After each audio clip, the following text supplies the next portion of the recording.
No Jumper, coolest podcast in the world. And today I'm going to sit down with the brains behind High Thoughts TV.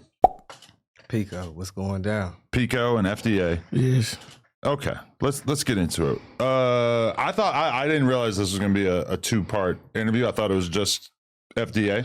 Gotta just I'm be the hype man. All good either way. But you guys are repping the brand very hardcore, which I see. Should we dig into your story a little bit first before the YouTube channel comes into fruition? Do your thing. Okay. So tell me a little bit about your upbringing. Tell a little bit about my upbringing. Yeah. I was raised by my grandmother and my grandfather. Okay. My grandfather's from Opelousas and my grandmother was from Temple, Texas. Okay. So my grandfather came out here, I think 1950, migrated from Louisiana. Then he met my grandmother because she migrated from Temple. Uh-huh. So they had my mom. My mom had some issues, but my grandparents became my parents. Okay. And so you grew up in Texas, though? Yeah, Houston, Texas, my whole life. Okay. And what was it like growing up out there? Houston was fun. For you specifically, though? Like, what was your family life like? Wonderful. Great. I grew up with a black family, strong family, career family. You know what I'm saying? Like, my grandmother and my grandfather was the ones who decided they wanted to make a difference in their family. So their family was doing them, but my grandfather and my grandmother, they was the ones who were successful and had money and stuff like that. Okay. But you still decided to become a Crip regardless. I became a Crip at the age of 13 because when I moved with my mom. Okay. So it was a culture difference. So when I was staying with my grandmother, it was no going outside. I couldn't leave out the corner set. But with my mom would leave. I go outside. I could do what I want to do. So I was introduced to things by staying with my mom. Okay. And then when I did became that, it was not because of I wanted protection. It was a group of friends that I was with. You know what I'm saying? If I get into a fight, they stand up for me. But you know what I'm saying? I'm an ex-athlete. You know what I'm saying? So my coach is like Coach Sexton. Deterred me from gangs, really. So when I came out on the internet talking about it, I'm talking about what I did as a past, not what I do as an adult. But I mean, the average person who becomes a Crip or joins a gang is because they're faced with some kind of adversity, that there's some kind of battle taking place in the city or whatever. From your perspective, why did you become one? Because I was a kid. You know what I'm saying? I was a kid fighting other kids. You know what I'm saying? As an adult, I wasn't gangbanging. The most gangbanging I did was when I went to prison. Okay. And I met OG Percy. You know what I'm saying? So in prison, I was very active. I was more active in prison than the street. So when I came back, the street is different. You feel me? Because I decided I wanted to change my life. I wanted the fruit that really got reformed from prison. So with that being said, it's when I came home, I didn't affiliate myself with nobody. I didn't go around nobody. I didn't talk about politics. So I faded away. You feel what I'm saying? It ain't no such thing. I'm not going to allow for somebody to say they're going to put me off. I'm going to put myself off by not being affiliated. You know what I'm saying? So one thing about that whole situation, I realized going to prison that being a regular civilian is way worse than trying to be a credible gang member in society. Definitely. Okay, so your version of being involved with gangs and stuff was mostly just as a kid. It wasn't really a culture of murder like you kind of see documented online. Never saw no gang member kill nobody. Right. That's good. That's good to hear. But so then, okay, all throughout high school, what kind of kid were you, would you say? I played football, but I played football. Football really showed me what structure and accountability was about. Just tell you about my coach, Anthony Sexton. He took time to me. That was my first time. If he knew I was a kid that was in the game, so he'll be the coach that's nah, you playing soccer, or nah, come help me with this, or nah, come do that. So Anthony Sexton, my football coach, was the one who deterred me from really doing that. Just like I said, I was banging at 16, 17, 18. And when I went to jail, in my early 20s, you know what I'm saying? Because what my affiliation was in the street is people that went in jail and they know that I was saying this. So I can't go in jail and say, hey, I'm not banging this. And I was banging this in the street, you feel what I'm saying? So when I got to start going to the county 701, I'm start locking in with people that I was in the street with. So that's why in jail I was more active because we had more time on our hands. For sure. So what kind of stuff were you getting into that got you locked up? Man, I ain't gonna lie to you, I'm a white collar guy, nothing violent. You know what I'm saying? So you got into scamming basically? Bandman Kevo don't got shit on me. You were doing it big. But, like, I know that Bandman Kevo is telling the motherfucking lie. Oh. Completely fabricated. A lot of shit that he's saying is very, very fabricated. See, that's why a lot of these, you ask a thug about me, they won't know about me because the game I was with was thanking people, not people that can muscle people. So, like, that's what I'm the OG in. Is people out here right now that see this video and know that he's telling the truth. Would you say that you were very, very early on the scamming thing? Very, very, very. The stuff that they doing now is old. Right. The skimming credit cards, the embossing of the card, the only thing they do now is know how to program a chip. So, you know what I'm saying? So with that being said, they doing the same recycled shit. What year are we talking? Because I was doing purchases in 2003, 2004, around that era. You got to understand, I jumped out the porch after my mom died when I was 19. So after I jumped out the porch, I started being around people. So my mom died in 06. I started doing it 06, 07, 08, 09. Even I was like, I don't do this shit no more. I used to do phone scams. How did that work? Man, I ain't telling you all that. Okay. You know what I'm saying? But it was a very lucrative game when we was like, now everybody doing that, so many walls up now that once you blast me about Mo 3, I quit. So it was the kind of thing where there wasn't a lot of eyeballs on it. You were able to get away with stuff relatively easily, and the cops weren't really up on it. The cops definitely paid attention to me because of dealing. Because of dealing? Dylan, your homeboy. Dylan? Who's Dylan? You know who Dylan is, bro. Dylan? The one you said, the magic lady who stabbed him. The magic lady? Oh, Jin Lee? No, his name is Dylan. Oh, okay. Wait. You had involvement with him all the way back then? No, I'm just saying, I just brought it up because, you know, that's one of the questions I know you're going to ask about. Yeah, we're going to get to that. Yeah. We're going to get to that for so sure. I just thought, like, just getting your, like... I didn't know it was government, See, this is what I blame. You think all white people are in cahoots? We just know each other's government names? No, I respect him. That's a real member. Bro, how? Well, he says. Have you ever saw a black man a part of the KKK? Yeah, on Dave Chappelle. Man, let's be serious. I'm talking about, have you saw a black man at a KKK rally? Maybe as a journalist or something. I haven't really observed. I'm talking about have on the sheet. Yeah, no. Not that I know. I assume they're not allowed. Hitting up Hitler and shit. You feel me? That weird shit. Kanye really pushing that one forward. Yeah. Man, Kanye is an idiot. Kanye, the black community don't want you. Okay. Kanye. Straight up. Kanye told Boosie that he smelled broke. Boosie way more realer than Kanye will ever be.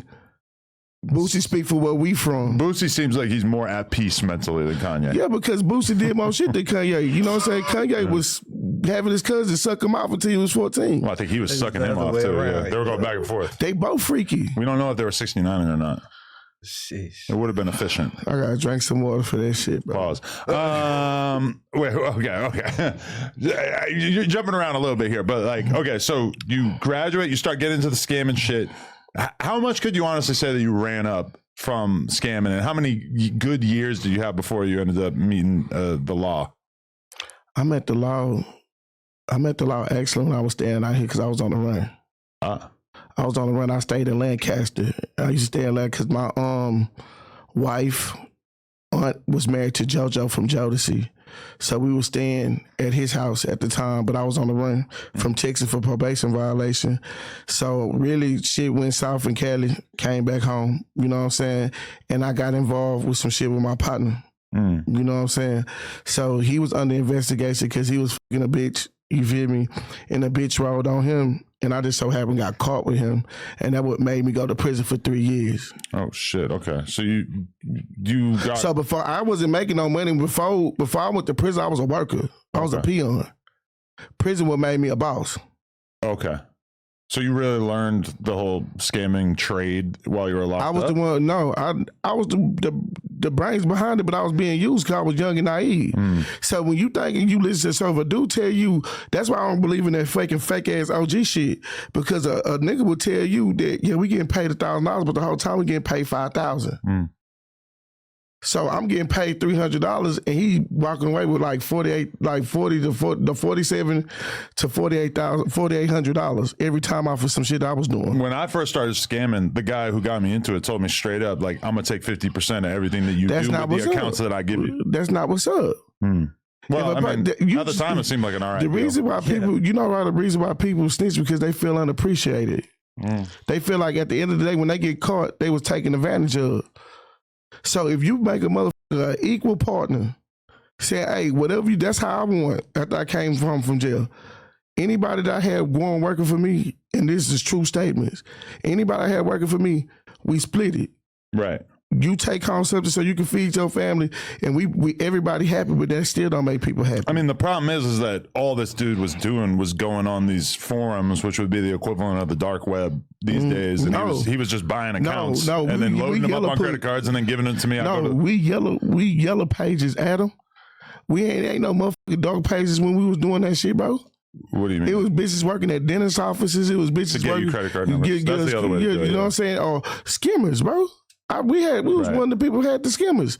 So you get a bitch that work at Murphy's, if you get a bitch that work at Chili's, the bitch that got us pop was working at Olive Garden. What I was doing was just going on forums and buying those account numbers from somebody who was probably scamming them. Bro, no. We wasn't. We was recruiting real people. I'm just saying it was pretty efficient, pretty smooth for us at that time because we were able to just buy them. Hoes in distress. That's what we used to do. Use the bitch. The biggest con is to use somebody's situation against them. Well, because at a certain point, you just can't do 1 million purchases at the same mall. You can't. And you got to get somebody else to do that shit for you. Yeah. It's ways that you can, like, how can I say, fence certain shit. So if you know a store will buy 1,000 cases of soda if they don't have to pay $1. Like, or they can say $2, they'll buy 1,000 cases of soda. So if you getting credit card numbers and you got a connection with a guy that owns a store, you can get cigarettes, get whatever type of goods he want, and get the cash. So you don't have to, like, we'll really get a lot of these scammers caught because they want to go in for the high end shit. They want to go in for the laptop. They want to go in for the Gucci and the Prada when they should go in for 1,000 rolls of toilet paper. You're gonna need a goddamn U-Haul truck for that. That's cool, but you know, it's like it's certain ways that you do certain shit. You know what I'm saying? So there's a lot of people, like, that's why I say when I listened to Batman Kevin, I knew he was like, he's a scammer for sure. He's a damn good scammer because he's scamming like a motherfucker. Right. Trying to convince people that CPNs is not illegal, and it is. There's no better scam than convincing the whole world that you did something that you didn't really do and then making a ton of money off it. Not to say that he didn't do any of it, but I assume his tails are kind of inflated. In due time. Yeah. In due time. Like, that's why you can't fuck with shit, because in due time, everything come to a fucking head. So you can't pretend like you ain't do shit if you doing some shit. So when you got locked up, did you manage to hold on to any of the money from your scamming career or no? No. It was over. Adam, when I went to jail, I can admit, I was the peon. Right. I was the one that believed in what a nigga said until I was sitting in the motherfucking cell. When I kept it real, and say, hey, don't snitch, bro. I tell my people all the time, man, stay away from people. Because people will put you in a situation where that we all get caught, but they want you to take a case. Now, yo, Joe, the whole time you getting money, the whole time you getting drinks, whole time he buying you shoes and shit, it's for this day right here, so you can sit in jail away from your responsibility, so he gonna go fuck his wife, fuck his bitch, and don't see you no money, and he probably try to fuck your bitch too. So I found out the hard way, bro. So when I went to prison, it's more of like, it was my shedding process, you feel me? Fuck you, whatever, I'm gonna think about me. And I had time to strategize for 24 months. So when I came out, that's why I'm here right now, talking to you. I want you to listen to what I'm telling you. But you sounded like you were saying that you just kind of learned the game and you realized what a peon you were, but then you also said that you came out of jail. When I say peon is like, when you know that somebody's taking advantage of you and you allow it, you a peon. So like, that's when I say peon, not saying I was scared. I was allowing for this nigga to do ass shit and I wasn't speaking up. Okay. I mean, taking advantage of is in the eyes of the beholder, because that could just be the business arrangement. Because if he has access to technology or product that you don't have, and he's giving you half the money, I mean, man, why you should stay why should you stay in a big ass house and I stay in a 2-bedroom? Why should I eat off your floor and you eating steak and shrimp every day? But if it wasn't for this guy, you wouldn't have anything. Adam, man, that nigga. This is what I'm about to say. I feel like you're being a little ungrateful. I'm not being that nigga, bro. That nigga, and he know it in his ass. What I'm saying is, the way you have a successful team, they got to eat and perform just like you. Mm-hmm. You feel what I'm saying? So just because I give you an opportunity, don't mean that I think I'm bigger than you. We are equal, bro. Right. Being big-headed is never good. Yeah. Loyalty, when you stand in the courtroom and a nigga don't tell on you because you know he equally profit. Anybody who ever told they didn't equally give shit, straight drop took them people money. That's why them niggas snitched. One bitch ass nigga was worried about a birthday party, and now he getting a birthday party with Big Tyrone. Real shit. Right. So what I'm saying is niggas tell because it's not equal. It's not equal. They also would tell even if the situation was obviously hugely beneficial towards them, right? Man, if you ever saw a movie, Adam. Yes. When a nigga shoot a nigga, bow, and then he hand you the gun too. Okay, yeah. And then you go, bow. You just as equally as responsible as me. Mm-hmm. It's no telling when you did your part and I did mine. It's no telling.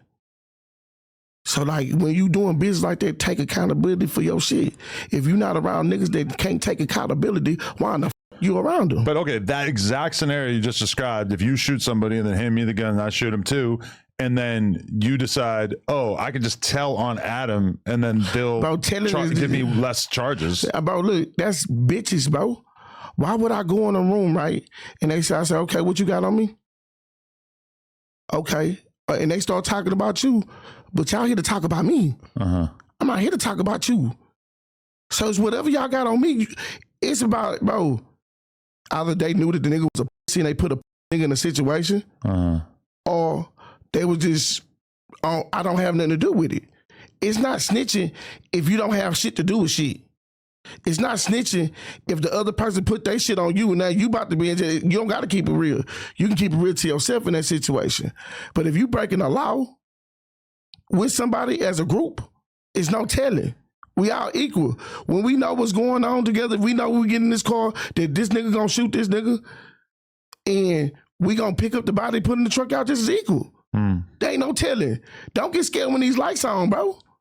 I'm just saying a lot of people participate in crimes equally and then they rat on the other person. Man, because those are niggas, Adam. Maybe so, yeah. But I mean, it happens all the time, right? Okay, but so you do, give me your impression overall of doing those years, and you just run into OG Percy at the time. Was he already kind of a legend or super well known? I was on field squad, but I didn't go to work that day. It was a dude from Longview and it was a Crip from Henderson. They were going back and forth, and when a nigga call a nigga a bitch in jail, it's that's automatically for squabble. So when they got to the tank, not to the tank, they got back to the camp. When we got back to the camp, we in the weight room, they start squabbling. You feel me? When they start squabbling, bro, the Crip got the best of the blood, you know what I'm saying? And he hit him while he was down, and the Bloods wanted to squabble. Like they wanted to squabble, they call a violation. We ended up violating the little homie from Henderson. They chose for the Houston court to do it. It was me and the dude from Fifth Ward who did it, but we felt played. So somehow, some way, it got to Percy in the building. You feel me? That's the first time I ever heard Percy. I'm on the camp, Percy's on the unit. You feel what I'm saying? So when they said, yeah, Percy came back and said he ain't like that, and whatever nigga violate him, you know what I'm saying, get that issue. Nobody got that issue. Percy don't get mad, Percy, bro. I'm not dissing you, bro. But nobody got the issue because it was done. But when I got in the building, you know what I'm saying, because I got a NCIC, I made my parole. You know what I'm saying? So when you make parole, they do an NCIC to make sure that you free in every county before they release you from prison. I had 2 detainers. I had one in Houston County, I had one in Brazoria County. So they took me from outside detail and put me in the building. So I had to recheck in, you feel me? But I talked to a cat from Madisonville named OG Bubba, and OG Bubba say, chill out, bro, you about to go home. That Percy felt like niggas got to catch day one.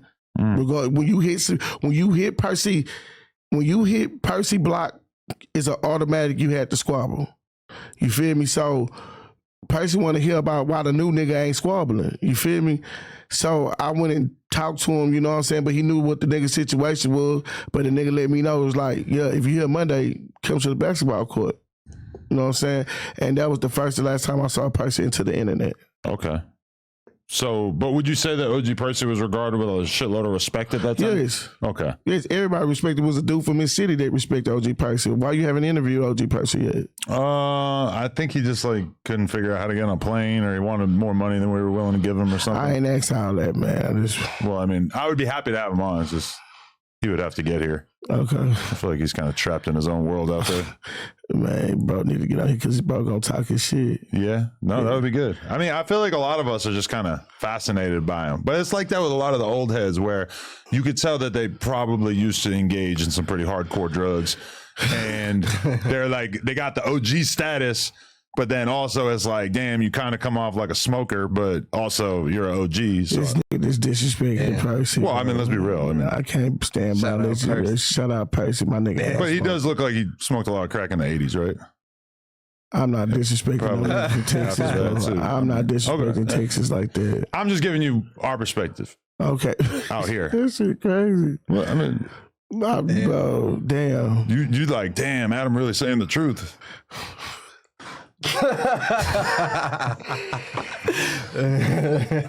I mean, maybe I'm wrong, but I mean, we used to call, we used to tell Brick Baby that looked like his dad. Like we thought that was probably his pops. Damn. Not in a bad way. It's just bro, Brick Baby doing a lot of drugs too. Like that, bro. Bro. He has no disrespect, but I mean, just the other day, Whack 100ers have an argument about how much of a legend Monster Cody could be because he used to smoke crack. And he's like one of the most legendary 8 trays from out here from back in the day. Monster Cody was crazy. And he was smoking crack too. So it's like, you know, by today's standards, you don't really think of like a real leader as being he was a real nigga smoking crack, bro. That's what I'm saying. Everybody was doing it back then. That's why what I'm saying. OG Percy was a regular ass dude just smoking crack to get by. What is wrong with you disrespecting Percy like that, bro? Is that disrespect? Yeah, it is, listen, bro. You never had a conversation with Percy. If he never smoked crack, then by all means, but okay. Bro, you probably have something else going on. If you ain't never seen nothing in that man's mouth, you can't say that, bro. Shit, I feel like I just got a pretty good grip on what kind of dude he is, but that's just me. Okay, bro, just save it from bro. Like, you know what I'm saying? Well, I'll tell him, like, yo, you ever used to smoke crack? Tell me about it. Bro, you an asshole. I didn't think I was saying anything even like slightly controversial. Man, bro, you just... You want to ask me if Whack 100 used to smoke crack? No, but I don't blame you for at least wondering. I didn't like Whack at first. That's understandable. I ain't like Whack at first, you feel me? Because I tried to get on Clubhouse and roast his bitch ass, and he told me that I sound like I was 5,000 miles away. I couldn't stop laughing. I couldn't stop laughing. Doesn't he have like a special mic for Clubhouse so he can talk over? Man, that shit was funny to the bitch. I was like, this nigga heard my accent and know I was out of their business. You hear me? Mike is crazy. So, okay, what is this BD stuff though? Like, you were a BD at one point or not? Bro, why is the motherfucker? Bro, never. I'm not gonna lie. Like, I wrote my own questions down, and then Remo worked on a little bit too, and he wrote, "You joined the 5 Deuce Hoover gangster Crips after being bullied by the Black Disciples." Oh, okay, there, I missed it. Okay, so you were a 5 Deuce Hoover gangster Crip. Bro, That's a complicated gang affiliation. Hold on right quick, Adam. What you got? Hold on right quick, Adam. Y'all need to start calling me a gang member, bro, okay? This is the reason why you don't need to call me a gang member, bro. Private security license. A lot of security are gang members. No, I'm not, though. Okay. You left it behind. I'm not, though. You see, them security officers that's gang members, they want to work at the swap meet. They want to sit in Walgreens. I work in corporate America. No, they're following rappers around and shit. I would never do that shit. Really? There's no insurance in that shit. You can't get a license fucking with Iceman Vezo or whatever. Whatever his name, bro. Like whatever. Rick Ross security got it the Iceman. Like whatever his name is, you feel me? Iceware. Iceman sounds kind of more like a regular rap name. You know what I'm saying? Honest, but I'm not about to follow them. Okay. They're not gonna pay for no insurance. They're not gonna pay if I die. But so you were still cripping the whole time that you were locked up, and then you kind of put it aside when you got out? Yes. Okay. When I walked out, after I walked out of Brazoria County, I haven't saw my kids in 3 years, bro. When I came home, my youngest son didn't know who I was, bro. Damn. My oldest son told him, yeah, this dad. So then when I came home, my grandma was walking. She was good in good health, bro. And then when I came home, my grandmother was on a walker, bro. My sister lost her mind, bro. Damn. You can't blame yourself? No, hell no. They problems, but, you know, I still got to be that family member that love them. You know what I'm saying? So it's like, if something happened to one of my family members, it's going to hurt me. You know what I'm saying? My Uncle Floyd died Tuesday. You know what I'm saying? Last time I saw him, like, he was okay. So it's like, you never know what's going to happen with your family. So it is what it is. No, it's real. Okay, so you just completely changed your life at that point? Like, and what year is that you're talking about? Because that was 2012. 2012, you get out, you decide to change your life. What do you start getting into? You get into security right away? Or No, I was working. Okay. I did trash work. I did working at McDonald's, started back scamming. I started back scamming. And you were a lot better at it at this point, I guess? Yes. So? You figured out the whole game. You didn't have to go work for somebody? I was my own leader. Yes. How many years were you doing that for? Next question. Oh, so you're still doing it? Next question. Were you very successful for a period of time? Yes. Okay. You asked me how much I made. Sure, yeah. And I don't have nothing, like $1 million. $1 million, wow. And I don't have nothing to show for it. Really? What you spend it on? Bitches. Drink? No, I don't do all. Never into that? I don't drink alcohol. I barely smoke weed, bro. I can't even drink a wine cooler, bro. Really? Wow. I don't do drink at all. I got fat off of love, bro. Yeah. It's tough being fat when you don't have a drug to blame it on. That's crazy. No, bro, shit, I'd rather be fat before I be skinny. Really? I don't want to look like a fucking crackhead. That's what my grandma said when I was skinny. She said, get some weight, boy. So I've been fat. Fat show wealth. Fatter you are, the younger you're going to die. That's bullshit. Generally speaking, you carrying around all that weight, it's tough on your body. That's bullshit, bro. Really? That's bullshit. You don't see a lot of like elderly obese people. You gonna die, bro. Yes, it is. We just saw a couple in the airport. Maybe here and there, but I mean, by the time you get to 80, shit, you better not be Man, a fat who want to be alive when they 80? Huh? Who want to be alive when they 80? You can still do some good stuff when you're 80. Man, I'm trying to be out of here, bro. I'm going to catch up on all the Netflix shit that I missed while I was busy in my 40s. Man, you going to fall asleep and drool. Yeah. You lose your mechanics, your mind go back to being a child when you be old. No, they got all these cool dick pills and shit, so I could go hella prostitutes even when I'm 80. If I want to. Bro, you watch, and you're going to be on the first 48 because you're going to get a Jezebel. They're going to come in, hit you across your head. Hell, I'm going to take kill all that your bitch. money. How are you all in slobbering? I'm going to keep the homies out in the living room. They can kill her. Bro, them niggas old too. Nah, I'm going to have some jits with me. So you don't feel like an urban day slave owner when you say that? When I use slang? Like, do you, bro, so how you, when you say, because I did, like, you know, I ain't getting personal, but I just want to know, how do you feel to get somebody's son killed? Like, cause everybody don't make it. When that like say you send somebody to do something to somebody, right? I don't do that. No, hypothetically, right? Okay. That you send somebody to do something, they're young, and then that young person go against something they don't know about. Then they get killed. Then you got a jit killed for a problem because of you. Well, these are all valid concerns, but that's why I don't really take part in revenge killings. That's foreign to you? It's kind of just like part of life out there? Yeah, no. You gotta get your enemies smoked. No, I ain't gonna lie. Let them live. Let the views fall off. To you. That's the best revenge. Adam, I ain't gonna lie to you, Adam. The day that I saw a father at a car wash with his daughter, and two whole ass didn't give a fuck about him. That's the day I decided that I'd rather die with a gun in my hand. That's the day that I decided that I'm not gonna play with no motherfucker fucking body. R.P. Lil Ronnie. Oh, because you know what I'm saying. So with that being said, people don't give a fuck about people out here, and they don't give a fuck about people's kids. That's the society I do live in. Yeah. See this. You see how fun it is for you? No, it's not fun for me. When I go back home, I'm going right back to seeing homeless motherfuckers, and don't think my catalytic converter won't be off my car. We got bums out here too. Nah, but Adam, I think you live a little bit better than us, bro. I've managed to save up a decent amount of money, yeah. You know what I'm saying? So that's what I'm saying. We ain't dealing with the same problems because we don't have the same opportunities. So I have to be a security officer. I can't be a everyday podcaster. But you said you grew up in a pretty nice environment. Yeah, but hey, just because it was their environment, it's my journey.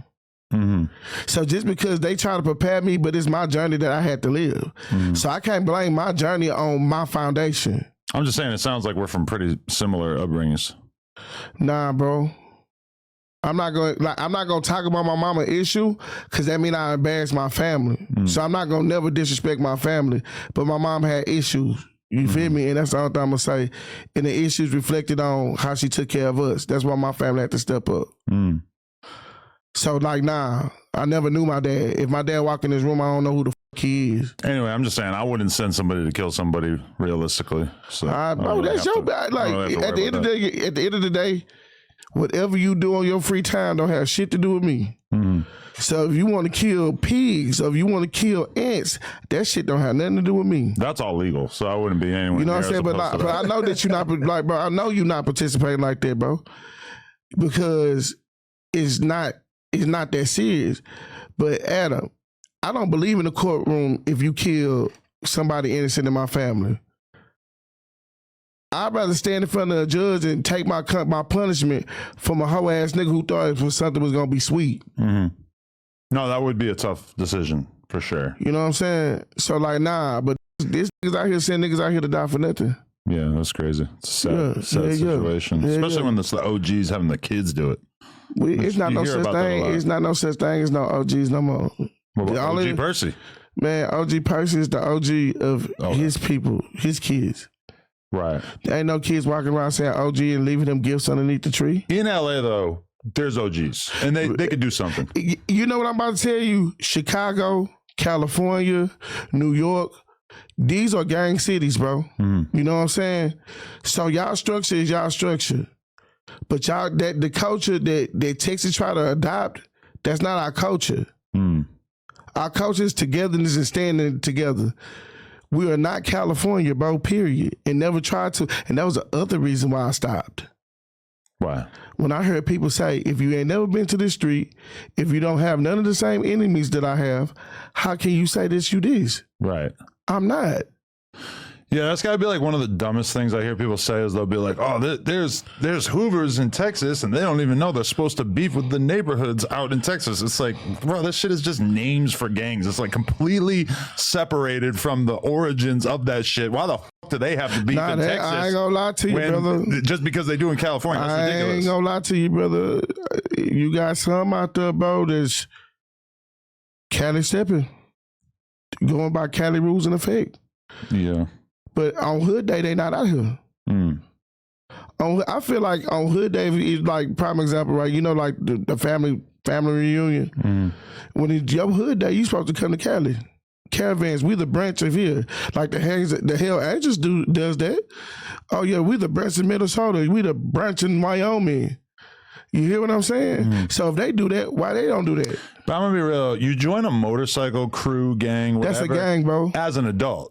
You join a gang when you're a kid. So it's like the motorcycle gangs are kind of like selected for dudes who have enough money for a motorcycle in the first place and have enough free time or money to be able to be traveling around with the gang all the time, everything like that. It's kind of different than being a Crip or a Hoover or a Blood or whatever, where it's like you're expected to make that decision while you're still in high school or earlier. Man, a lot of these niggas that said they OGs was not gang members in high school. So I guess they selected to be gang members as adults. Right. Well, a lot of people get into it when they're older, but it's kind of looked down upon. Why? If you over the age of 30 and you are active gang member, that means you're afraid of a job. Well, yeah. You supposed to be Brick Baby supposed to have a job. He's had jobs. No, I'm talking about brick baby folks to put on a uniform, right? Deliver milk. Deliver some shit. Deliver some shit. Like, bro, my uncle did 15 years for murder. My auntie husband, he did 15 years for writing, did 5 years in the feds, bro. Now he a supervisor and don't have to, got a company truck and make good money. Got a big ass house. So if my Uncle D can do it, he can do it. Brick Baby had a variety of hustles going on. I'll put it that way. Man, so why bro in jail? Because he got caught up with a bunch of drugs and guns, roughly. And bro is like 36. Yep. Bro ass should have been on somebody's job. I mean, you're acting like you don't know what gangsters are into. Man, I'm sure he didn't want a job. Man, look, it's gangsters that have a job. Yeah, but, you know, he was probably largely concerned with making money from illegal activities. See, look, bro, we can't run from nuisance no more. We hide from systematic oppression. And how we hide from systematic oppression is that they try to make it seem like the job is not cool when we should get the job, when you should be the plumber, when you should be the doctor, when you should be the store owner, or you should be the business major. I mean, some people would say it's very hard to get jobs in impoverished areas, and that especially once you go to jail, once you get a felony, now it's really hard to get a job. You see what I just showed you? That's the person that wants to remain in one mind. The person that believe after this is not life after the problem. It's life after the problem. Just because you got in trouble don't mean that you have to remain in captivity, bro. If you can show society that you a good person, you can be redeemed in society. I stay in a red state. I stay in a red state, and I will never think about moving nowhere else because I can make so much money in my state because I'm forgiven in my state. So when you can get your shit restored, that's a good thing. Right. So to the person who want to live in captivity, the person believe that I gotta do wrong shit, you lazy and you a bum and you're afraid to change. But you can't empathize with somebody like Brick Baby who has enemies who actively want to kill him, and he feels like he can't move around unless he has a firearm on him. And then meanwhile, if he has a firearm on him, he could get 10 years in the feds. But bro, if he was at work, if he was at school, if he was motherfucking planting pear trees somewhere, he would not be in jail. Be at the place. They'll kill you planting pear trees. Bro, let me tell you something. Them people ain't, bro, I ain't never seen nobody get killed at Whole Foods, bro. You kidding me? In Chicago, those dudes get a regular job, boom, they kill you. Bro, them niggas want to hide rocks and throw their hand and want to diss dead people and decide that I want to. If you want to get a job in Chicago and after you disrespect people, that means you need to move to like Wyoming. Yeah. Get out of town. Get out of town. Like if you stay in areas that you know that these niggas crazy as the police, they gonna spin on you. Move away from that city. You ever listen to YBC Duel? He always talking about McDonald's. He's always making McDonald's jokes. It's because there was one of his ops who got killed while working at McDonald's. Which is that's the reality, is once you enter in this gang world, and you don't even got to be the shooter. You can just be affiliated with dudes. You could be from a certain neighborhood. All of a sudden, you're a trophy to kill. Don't give them access. But you're giving them access by getting that job. No, bro, let me tell you something. That's the problem. You got to answer for everything, Adam, but I got to answer too. So what I'm saying is, though, bro, if your ass is working, if your ass is out the way, nothing will come to you, bro. I promise. I stay in one of the most dangerous cities in the world, bro. Kids get killed. A 14-year-old girl got killed by a 13-year-old boy in the playground because he didn't like what she said to him on the bus. Yeah, it's crazy. It's terrible. People get killed on the freeway, bro. Come on, saying, man. For something like Brick Baby, it's not really as simple as you're making it sound when you got a felony. It is simple. You got a whole face full of face tattoos. It is simple, Adam. You're from one of the most hated, notorious gangs. Man, bro, let's agree to disagree, because at the end of the day, it's up to you to entertain. It's up to you to engage. If you know something wrong, don't get mad when the fruits of this motherfucking crop come to grow. What you was been putting in is what you put in is what you get out. So if you putting in negativity, you're gonna get negative crop. If you put positive crop in, you're gonna get positive crop. It's not gonna be a waste. So whatever he put in, that's what he got. He too old to be sitting his motherfucking ass in jail. Now his wife is out here, his gal or his baby is out here going without the head because he want to be stupid. And then when you hear these phone calls from it, it's no correction. When God isolates you from the world, bro, it's for correction. It's not for you to be gangbanging and none of that. It's for you to find you so you can be the real you in the world, bro. And I mean, if Big Baby has to sit down for, I don't know, 5-6 years or whatever, then he's probably going to come out at least somewhat of a changed man, but he is going to still have a hard time separating himself from the lifestyle that he was living for all these years. You can't really just go drive for Amazon when you got a system full of perks. They give you a drug test. They're like, oh, you took 80 perks this month, was junkie. Well, he was dealing with that, yeah. You just talked about my OG Percy, but your homeboy's a junkie if he taking pills. Yeah, yeah. He's a junkie, bro. You talked about it on the podcast every week. Who? Brick. It's not like he hit it. So he doing pills. He doing crimes under the influence. And niggas saying free Brick. You saying free Brick?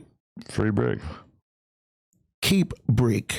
Oh, you don't mean that. Meaning sincerely. But I feel like you got a little bit of like an elitist complex going on because what is an elitist complex? Like you feel like you're better than him or above him when realistically the shit that he's down for right now is not so different from a lot of stuff that you were doing previously in your life, right? You ready to get him? I am better than him. Just because you cleaned up your act? Because I decided to change.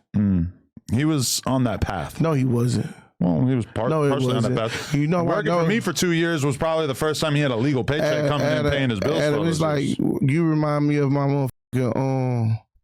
You remind me of my older brother. He's passive. He very passive. You ain't gonna tell a person about their mistakes. You'll let them do it until they crash, bro. A lot of his mistakes that he was making, though, weren't things where I was really in a position to tell him that he had to stop. Imagine me telling him, hey, bro, you shouldn't carry a gun anymore. He's going to say, but Adam, motherfucker's trying to kill me. Bro, do you know how many motherfuckers say they're going to kill me, man? Or I'm going to tell him, hey, stop doing drugs. He's going to say, I'm addicted. But Adam, do you know how many motherfuckers say they're going to kill me? Right.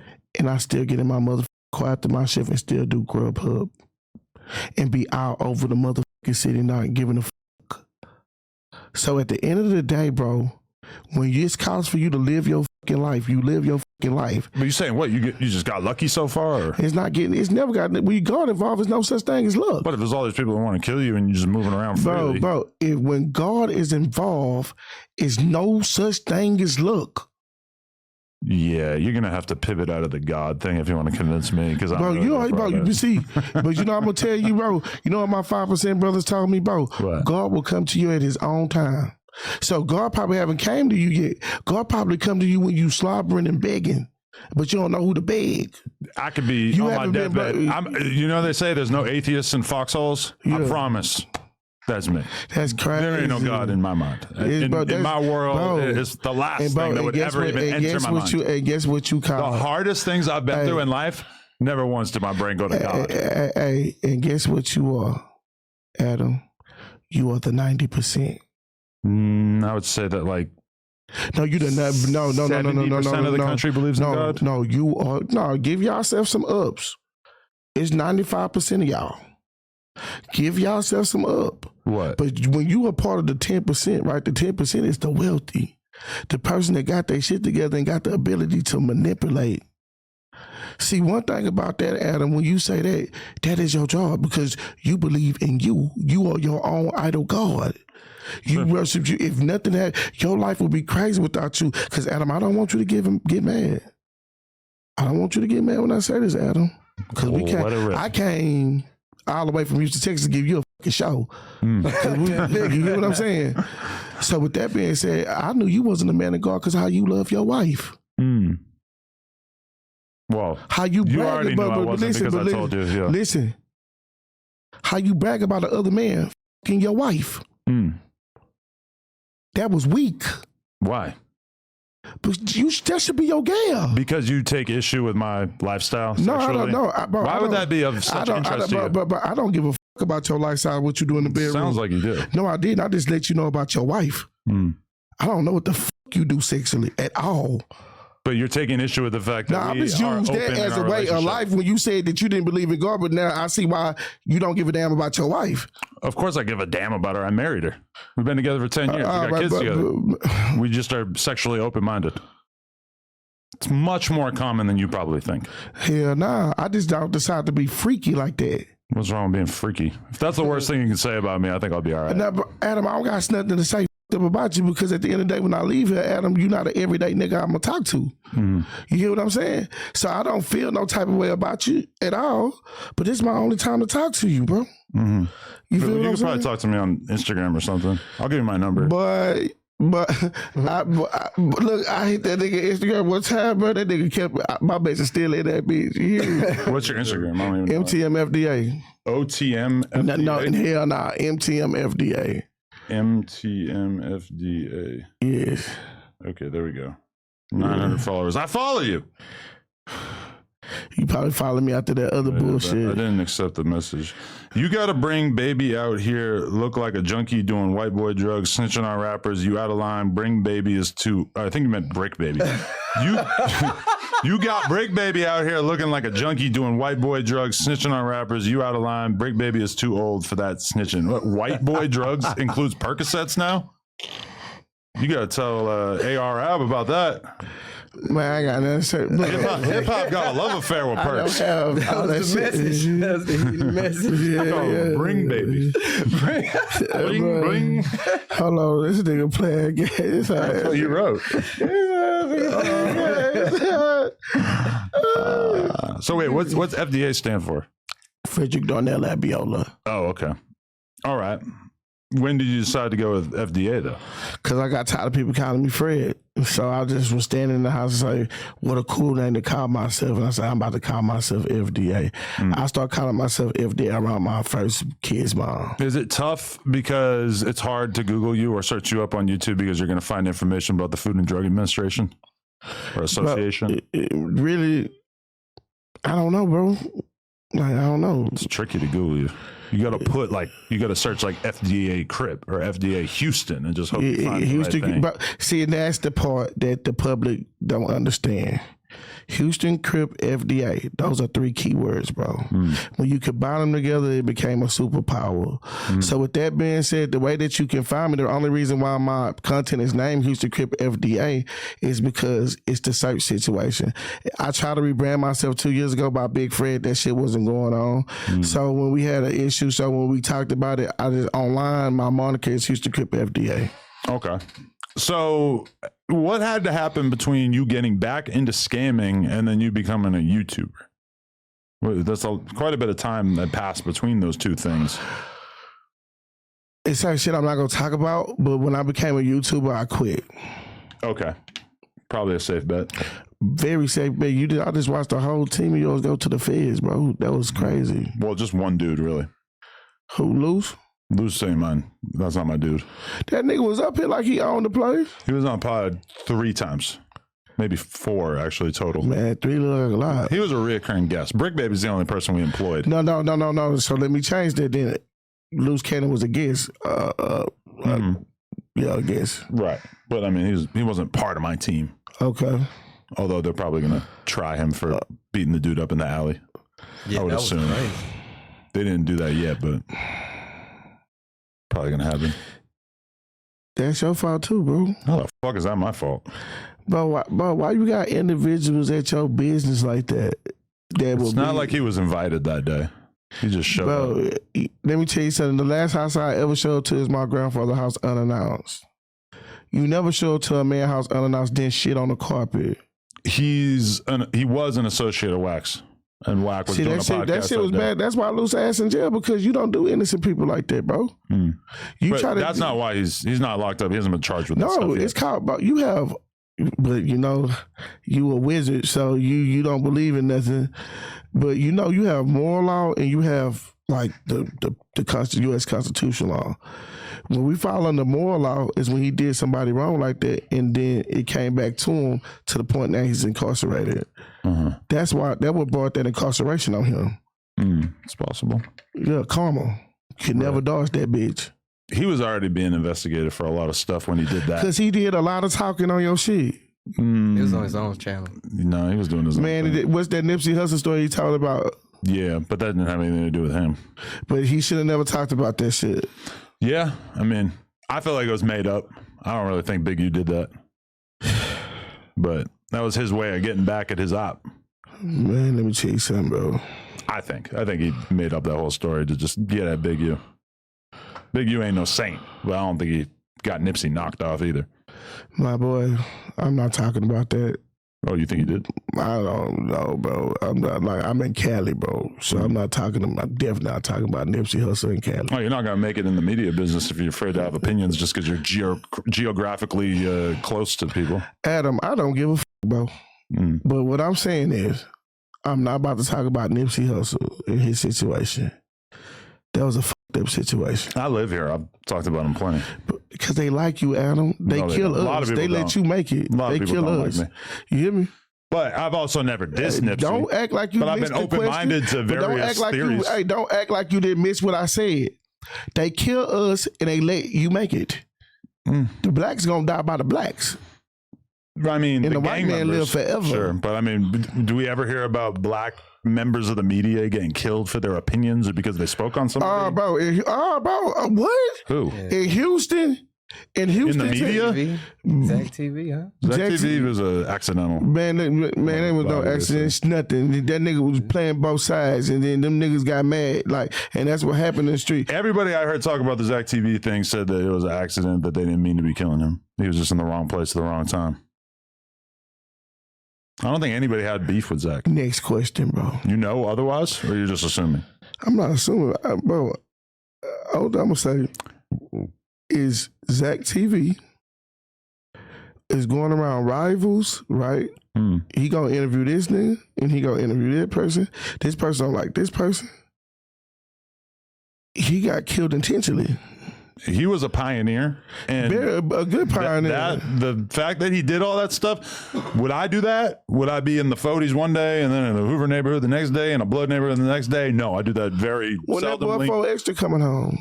Maybe like a week, maybe 2 weeks. Tell that nigga stay off of Vernon Avenue, man. He need to stay in the house or here. They caught bro. We had a bid that he was gonna get caught in a day.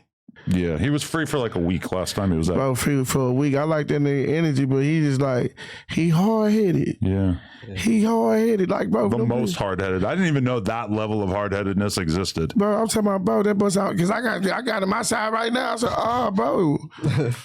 He was on parole, and he comes on here and says, "F my PO." Him. And that was his PO was outside that day. And I said, don't you need to be on good terms with your PO? Don't you not want to antagonize him? Because he, in the words of Forrester's lawyer, Rosenberg, he told us Forrester's PO has such a hard on for him that he's tracking him to gang hangouts and then calling the cops and reporting and sending them to those exact places. Damn. It's not really the kind of person that you want to antagonize when they have access to your location at any given time. Forrester. He's a special guy. He put himself in that situation. For sure, yeah. He put himself in that situation. Stay away from the hood right quick. Part of the problem, he doesn't seem like he minds jail that much. Bro, please. Definitely me going to jail would be a much more upsetting thing. You'll be cool. I go pretty out of my way to avoid jail. He doesn't really have that in him. Bro, because bro don't got shit to live for right now. But I mean, think about it. Don't bro got kids? That argument, though, made a lot more sense before, but now he got a good job at No Jumper. He's got productive stuff to be doing all the time. He's rapping. He got all kinds of cool shit going on. Him getting locked up 10 years ago, sure, he had nothing going on, I assume. Or, it was probably more reasonable for him to be doing all this illegal stuff. So if you employ people, right, they have a code of ethic. What do you mean? It's a certain way that you're supposed to behave when you work for a company. Mm-hmm. You can't let your employees do that because it says a lot about the owners, about the employees. I mean, I tried to give him some advice. Hey, you ever thought about No Jumper South? Yeah, JT the Bigger Figure tried to institute it at one point. We ain't talking about bro in Africa feeding goats and shit. We talking about a real media situation. Because you scared to come to Houston. Why you don't come to Houston? What? When have you been to Houston? Houston, it's been a while. But last time I was in Houston, I was with Maxwell Cream, Trill Sammy. We did a tour. I think we had a bro big free show. Trill Sammy, bro. Okay, you know. Nobody ain't with Trill Sammy. Well, you're not saying about Maxo. Bro, But you're from the same hood as him. We ain't from the same hood. We represent the same side. Flag, yeah. We don't represent no flag. The flag I represent is America. Man, Trill Sammy had a moment. Y'all hated on Trill Sammy. He did not. I don't know if you did, but you hated on Trill Sammy. Bro, you didn't like that he was fucking all the girls. Bro, I put the forward. Look, I'm about to be 40 years old. Back then, I was not listening to no motherfucking Trill Sammy. Listen, I went on tour with him. It's not like I was listening to him, but he was doing his thing. He put seats. He filled the seats. Man, look, on tour. Man, look. The first time we got turned on to you, bro, when you was with Stupid Youngin, that Agent Crip. Yep. You feel me? You was bald head in the street with that little top shit. You know what I'm saying? The ball. You feel me? But one thing I'm gonna tell you, bro, it's like you got to be held accountable. We got to move on to the hottest topic that we want to talk about today. Let's talk about it. So you see Jin Lee in the mall. Was there any kind of conflict between you that led up to this? One, I was not in that mall for that ugly ass little boy. Two, Ginn Lee got mad because I was one of the black people in America that said, I have a problem with you saying nigga. And I wanted to talk to him, but Jin Lee blocks me and called me a pussy ass nigga. Oh. He really does stand on business, man. This guy, he don't give a That's standing on business, that's standing on stupidity. But you might not like the business he's standing on, but that's a white boy stands on business. He don't give a Go around the people that stand on business too. Don't rely on no gang. Don't be a coward. Cause Dylan being a coward. Why you say that? Dylan being a coward because Dylan running to the internet. But when I get a phone call say, yeah, stay off the net, but they want me to stay off the net to let the white boy shine on me. But how is he a coward when you're literally fighting him while your girl stabs him? No, who is that? That's the opposite of a coward. That's not my. You just wanted a fair one. That's not my gal. I don't know who that lady is. So just a random Mexican lady starts stabbing him? Bro, yeah, a random Mexican. I think that was one of your agents. I think she was employed by High Thoughts. No. Bro, the podcast and stuff, me and bro did it together, but we a superpower. We trying to be a superpower. We are a superpower in Texas for media. So what I'm saying is like, I put on my brother brand because inadvertently, when I hop on this channel, if I do an interview, it's like I'm working with bro so we can be big. So High Thoughts TV is the movement. The only way a movement can be big is about the people that's behind the movement. So I'm not selfish. I can put my business to the side and represent bro shit. So I'm not gonna come on one of the platforms. Our city gonna watch this. Houston, Texas is gonna watch this. I ain't no rapper. I ain't no drug addict. I'm a normal nigga from Houston. You hear what I'm saying? So, and this platform right here got us here. It's good shit. So, although some might say that you fighting the white boy in the mall got you here. Nah, bro, bro, it is what it is. But look, I don't know who that lady was. Nobody had a knife. Oh, he was getting stabbed. He was getting stabbed. I watched the video and he showed his hoodie that had holes all over it. I don't know what that is, bro. But to me, that sounds like you're trying to get somebody arrested. Well, her, I don't know, her from a can of paint. Well, yeah, that's cool too. But what I'm saying is that don't say that you can say nigga. Don't say that you can do this and you doing police shit and try to make it seem like and see, that's where you got me fucked up at, Adam. Because he wasn't the victim. Y'all saying the same. So what a picture? You ain't see the video of him spitting in my face? I held that on the list. He tried to spit. That's how it all started? He tried to spit. He tried to spit. Because if he would have spit me, I would have speared this bitch ass on that motherfucking stairs if his spit would have landed on me. See, what that bitch ass don't understand is that's a fucking scrimmage. Tell me what time game time is. Yeah, you got to set up the rematch, Adam. Tell me what time game time is. You want to talk about belt to ass, but you ain't talking about how your face was busted the fuck up. So you were going to pop him if the spit had landed on you?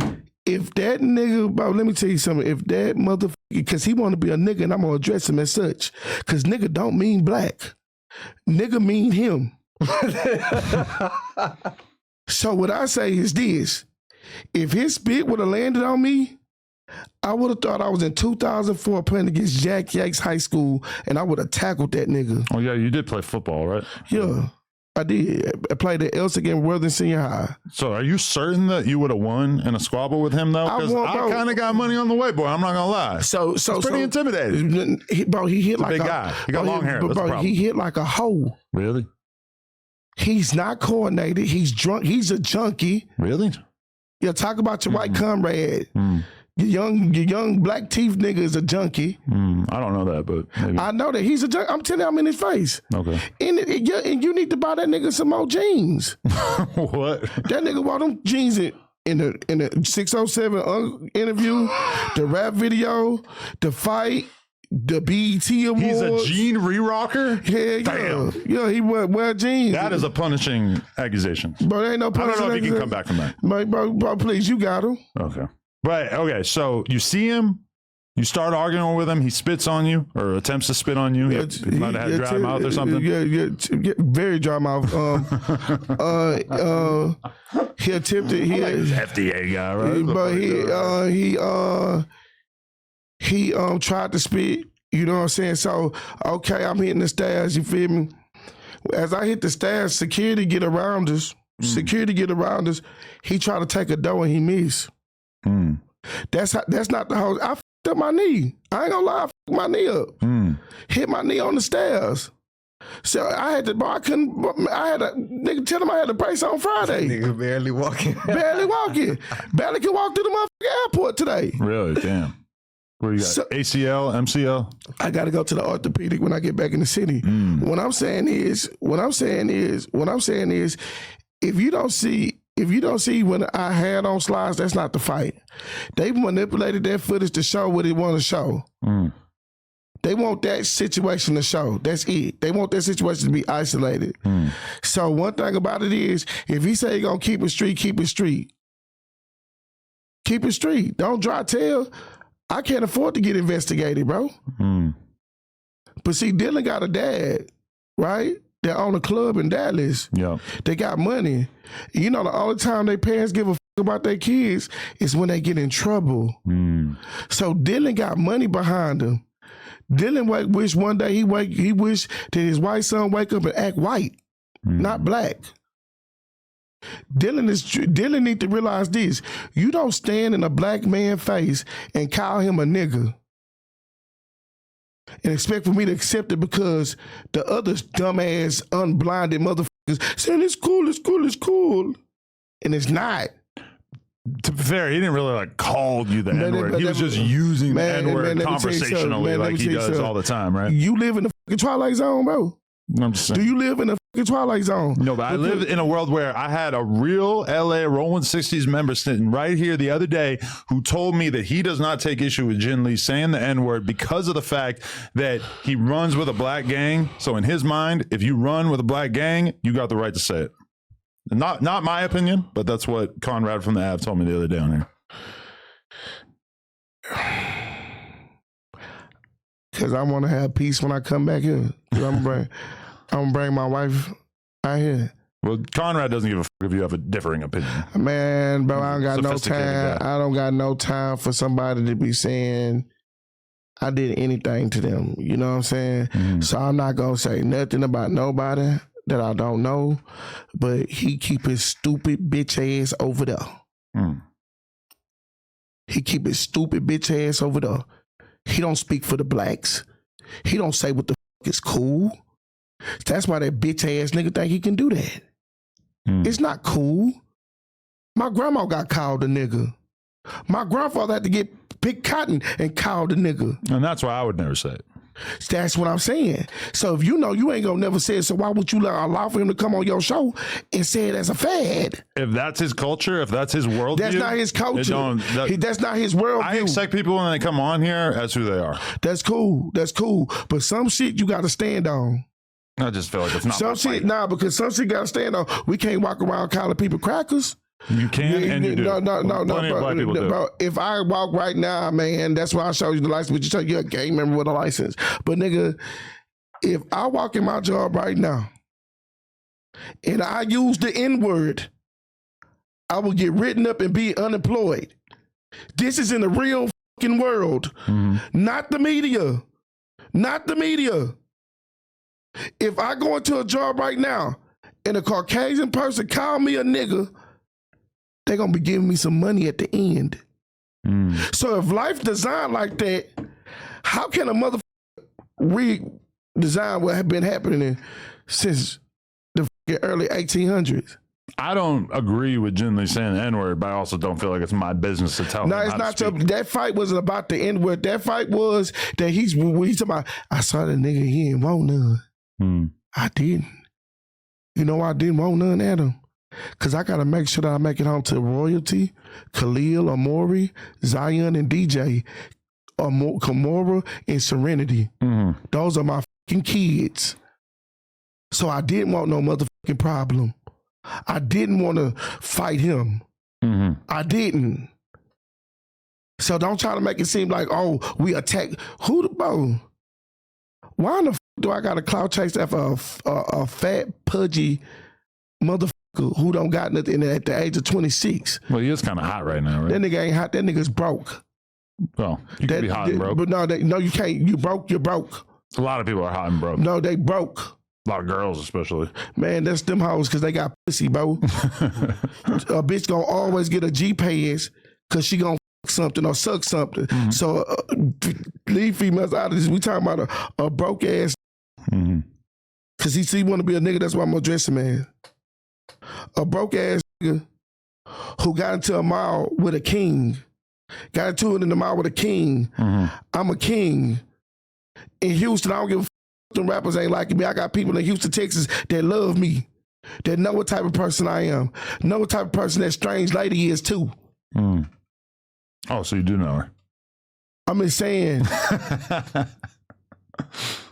I'm just saying. Girl had never been in trouble in a day before in her fucking life. I had to come up here because y'all disrespecting my motherfucking wife, bro. That's your wife? The is you talking about? The stabber? She ain't no motherfucking stabber. She didn't have shit. We just left a security out. See, that's what y'all media motherfuckers want to do. Watch a video and report on what we see in the video? No, that. Y'all want to help that.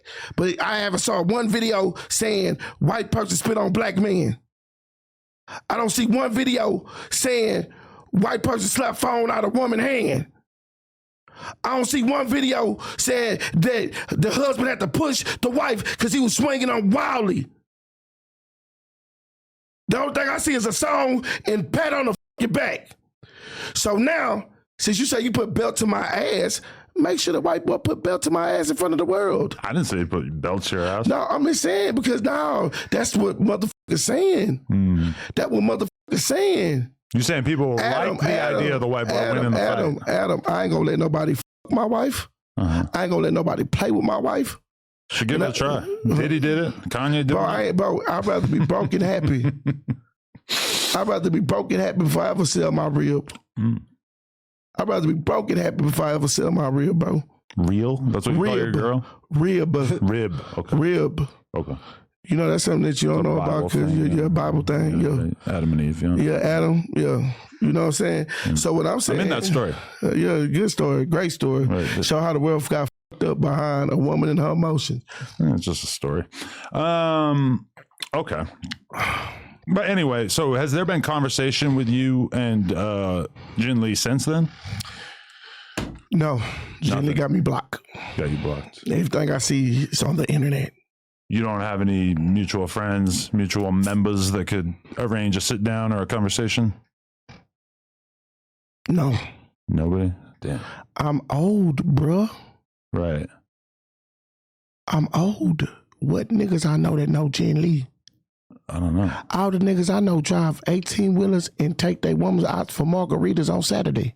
I don't know no motherfucking young ass gang members, man. I don't hang with motherfucking criminals, nigga. I don't hang with motherfucking niggas can't pass background checks, bro. Background check. Damn, you saying the same shit Rainwater was saying about him. Man, Rainwater too. Yeah, opportunities. Rainwater, like the only other dude that I could think of that would be able to arrange this, but he got beef with him. Rainwater, bro. They say he runs Dallas. Man, okay. What I'm saying is Rainwater should be talking about, but I can see why Rainwater talking about somebody stabbing somebody, because Rainwater sued Beezy. He was talking shit. He knew Mo3, and no offense, Rain, but I gotta come get my lick back from Sunday. I heard it. Wait, what happened? Y'all show with Wack. That's why I start liking Wack. Yeah. I probably stopped liking when he do something else, but that's why I like Wack. You feel me? Because Wack was like, man, there you go, short nigga. That's right. But now Rainwater never going to get his money because Yella Beezy going to be spending all that money on lawyers. Man, Yella Beezy about to be free, bro. You think? Yes. Really? Don't you got somebody telling on him? Man, Yella Beezy don't got shit to do with that shit, bro. Really? Niggas lying on Yella Beezy. Dallas County, Terry County got I hope you're right. Terry County got a beef with him. If you look at the trends, they try to arrest that man for a sexual assault situation. He beat that. Bro had hand sanitizer. They try to hit him with order. He beat that. Now it's a situation. The lean bottle shaped like hand sanitizer. Yeah. Did he beat that? Yeah. Now he got 5 years later. Now he got this. They don't like him. Yella Beezy should not be staying out there. Yella Beezy should move the fuck around. Don't move to Houston, Yella Beezy. But move around, bro. Get out that county, bro, because they got it out for him, bro. Right. Damn.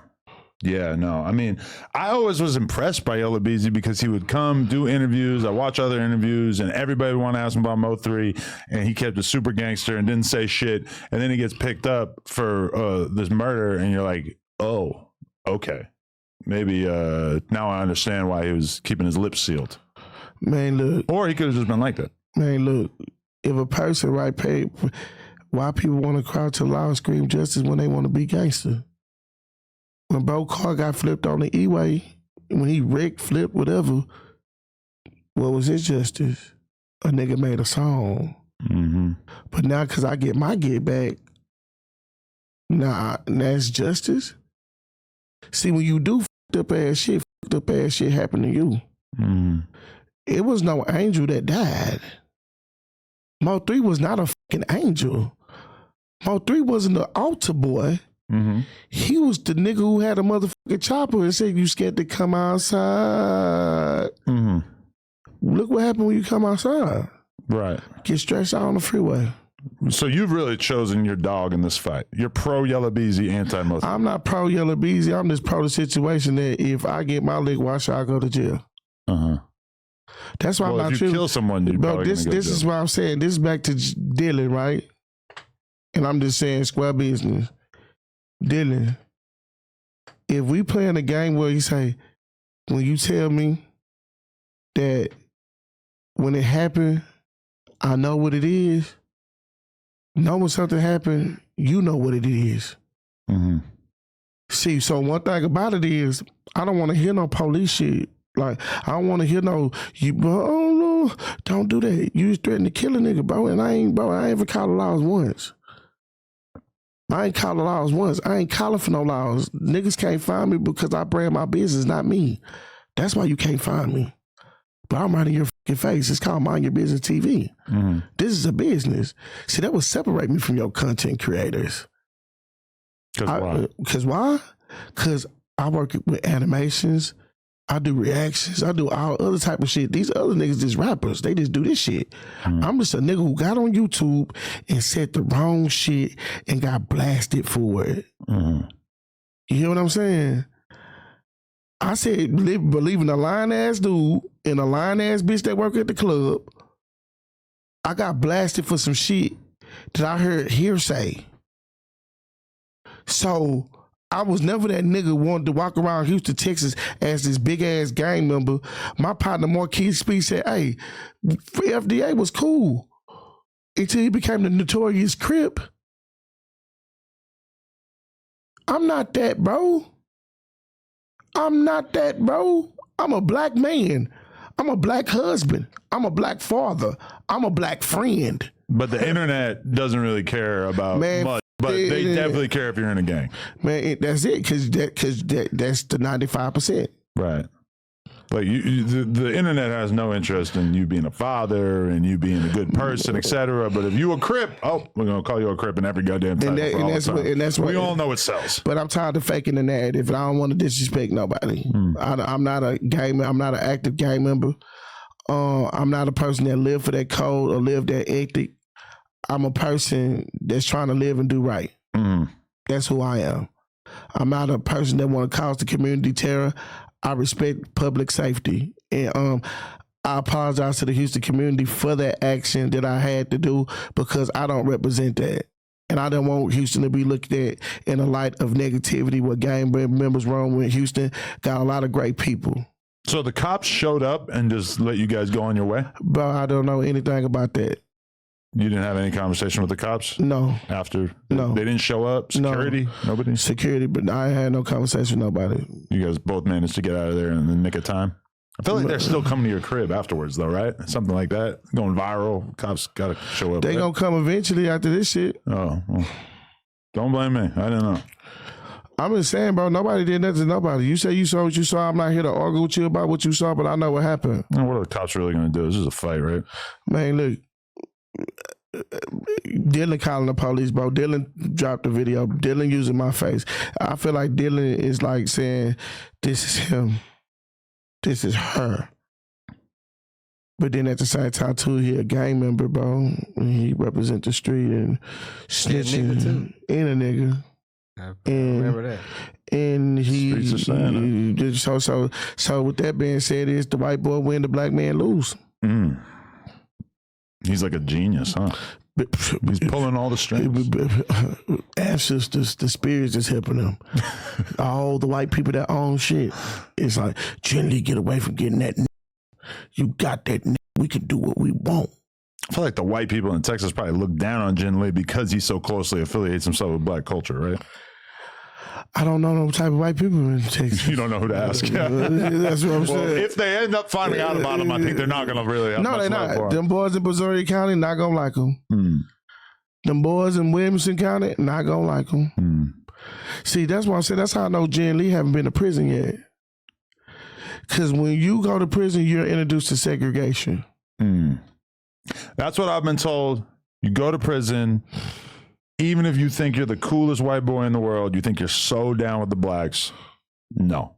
As soon as you get in that world, hell no, you got to be with your race. Just like I told bro back here. I just told bro, you know the white dudes that's going to kill something, and you know the white dudes ain't going to do shit.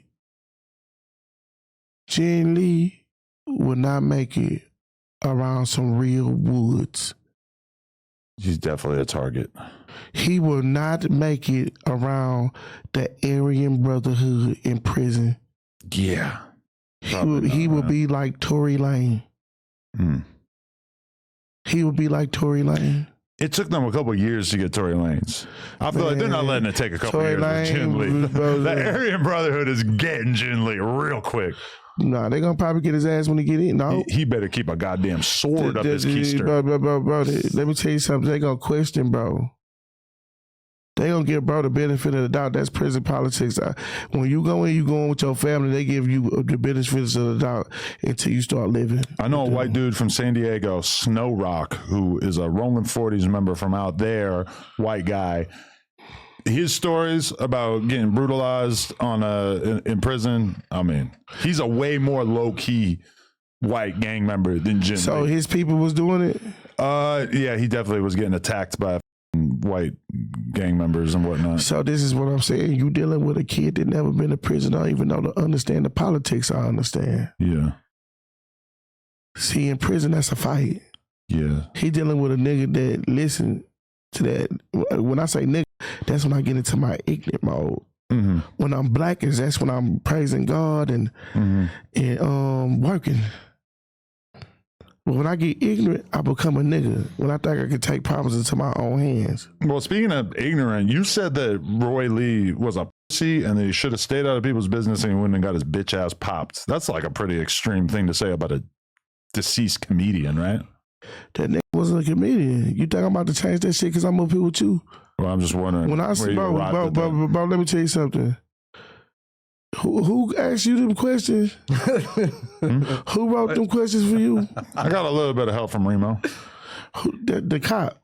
That must See me and Remo, that's two cops. Cop facts. The cop. I'm happy he ain't here. I'm like, Lord, don't let this nigga be here. This nigga. That's why I kind of like. Remo got them questions. I'm like, hey, Remo's good, yeah. No, that's he's still from wherever he at. Mississippi. No, what trip he on? Nigga asking questions. No, he's not updating us. That would be fucking brilliant. No. Roy Lee was running his fucking mouth. And got so the documentaries and stuff make him seem a little bit more innocent than he really was? No, he was not innocent. The documentary, no. I'm thinking as a person, if I put myself in Yellow Beezy's spot, you going around talking shit and you thinking nobody gonna shoot you. Right. Well, he was making jokes about it. Bro, you talking about you gonna beat people up, start shit, and then you round around. Man, let me tell you something. Houston crazy, but Dallas is crazier. Really? Let's put it like this. Houston, we have a heart to a small percent. We move off of, like, we real in H-Town. You got to really do some crazy shit for a nigga guy's about to kill you in Houston. It's the kids that's killing right now. That's not the Houston culture. But Roy Lee is talking about somebody that he know he can't beat. He can't beat Yellow Beezy, bro. So why is you talking about somebody you can't beat?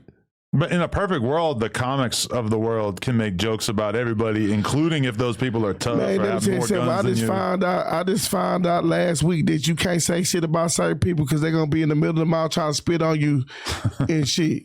Right. You can't say shit about certain people.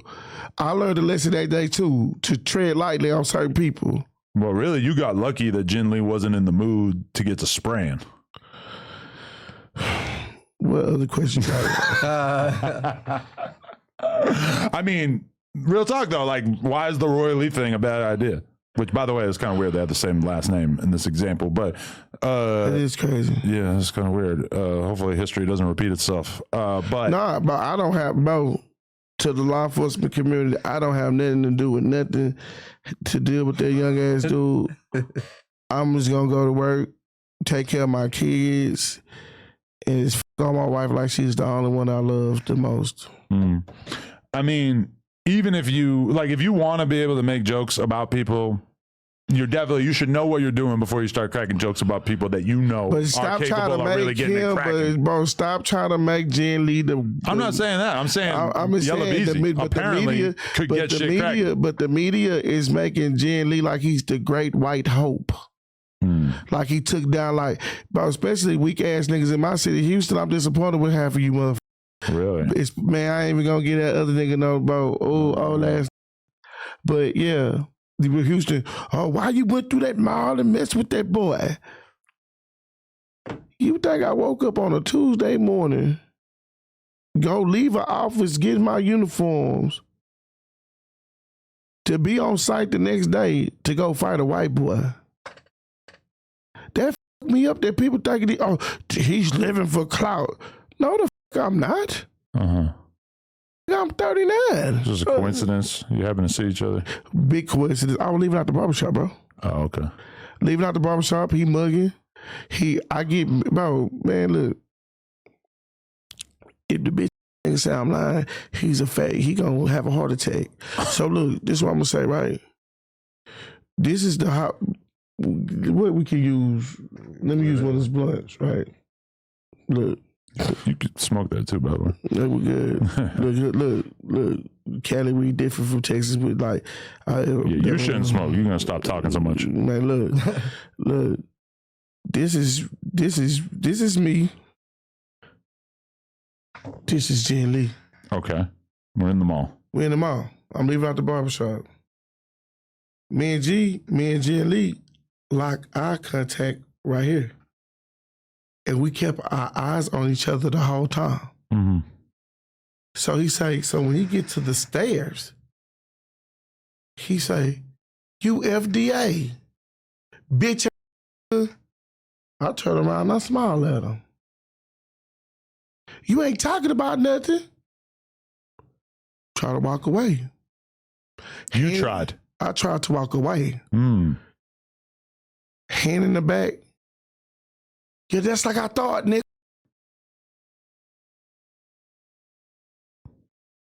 I'm telling, is he understand what he's saying, bro? So now I'm turning around. Cause now it's like, bro, what's up? Like, what's up? He don't want to do shit. He wait for the security to surround him. Once the security surround him, oh, he doing big woofing. Blah, blah, blah, blah, blah, blah, blah, blah, blah, blah. Getting loud in the day room? Bro, so he spit. As they call it? Yeah, nigga never been in no day room. Getting loud on the stairs. Getting loud on the stairs like motherfucking Jelly Roll. Oh, shit. So he spit once. Mm. That's when you see the phone go sideways because now I'm pushing my wife back. I approach him on the stairs. Security's in between us, bro. Mm. He tried to take a door across the security guard shoulder. Oh, shit. And try to punch me. I get off 2 punches on him. I'm 39 years old, haven't had a fight since prison. I'm uncoordinated, don't work out. So don't think a lot of these niggas think they fight like Floyd Mayweather until they get into a fight. Mm. A lot of niggas think they Oscar De La Hoya until they get into a fight. Right. I thought I was doing a good ass job until I saw the tape. I was more embarrassed than myself. I say, if I know I was gonna perform like that, why would I even? Mm. So there's not nothing to be proud of. But bro, when that nigga was punching, that nigga was like, bro, come on, Adam, you saw Jin Lee, bro. It's time for me to stop lying about my height. Mm. I'm not 6 foot, but I'm 5'11". Fighting a nigga that's 6'5". There's no way if Ginn Lee knew what the he was doing that I would have survived. Cause there's some dudes that's motherfucking size know what the they doing and would have torched my motherfucking ass. To be fair, he was getting stabbed in the back. Man, let me tell you something. You, Adam, don't ask me no more free questions, bro, if you're not willing to pay. I'm just saying. I'm just being for real. Because it's not like it was like a super fair fight. But if you're not willing to pay, do not ask me no police shit. I don't want you to incriminate yourself or anyone else. That's why I said, so why in the hell are you talking about somebody stabbing somebody? I'm not stabbing nobody got fucking stabbed. I don't know what the fuck you talking about. I don't know that fucking lady. I don't know about no motherfucking knife. Nobody stabbed nobody, bro, because it's supposed to be street. Because, okay, if a motherfucker want to dry snitch, let me dry snitch right quick then. Because I don't give a fuck. So if you want to cross the police, why Roller Sister called my phone and told me that he'd kill me and my wife? Maybe he was in that mood. He's no, I'll shoot you in that bitch. Oh. So when the nigga tell me I'm gonna shoot you in that bitch, it's a sad day in America because it's a black person who called me. But so don't cry police, bro. You have gang members acting, bro, we gonna slang. We gonna slang. Regardless of what it is, we gonna slang. We ain't slanging against nobody innocent. But if niggas wanna act like they gonna pop some shit, we gonna pop some shit. Like that's what it is. Because bitch ass niggas think when they make one gun, they start making them hoes. So what I'm saying is, if you wanna slang, we can slang. But don't try to slang and call the laws. That's what he doing. But he didn't call the law, right? He just talked about it online. Man, he calling the police, bro. You think he was actually? Yeah, to me, that's calling the police. Okay. To me, you making a song using my face, and you know what she did. And you know what she did. He put out a whole song about you? I didn't see that yet. Yeah, bro, come on, bro. Bro, bro. Just give Hot Thoughts his credit every time you shut me. Okay. I gotta check that song out. Cause play that hoe, run that hoe. They got a music video too. Tell that nigga to play that hoe. He already put out a whole music video? Yeah. Right, let me check this out. Let's see how many views he got off you. 10,000. Lee. No, that's not promising. Belt to ass on FDA. 13,000 views 1 day ago. This interview gonna get more than that. Look. Come on, Adam.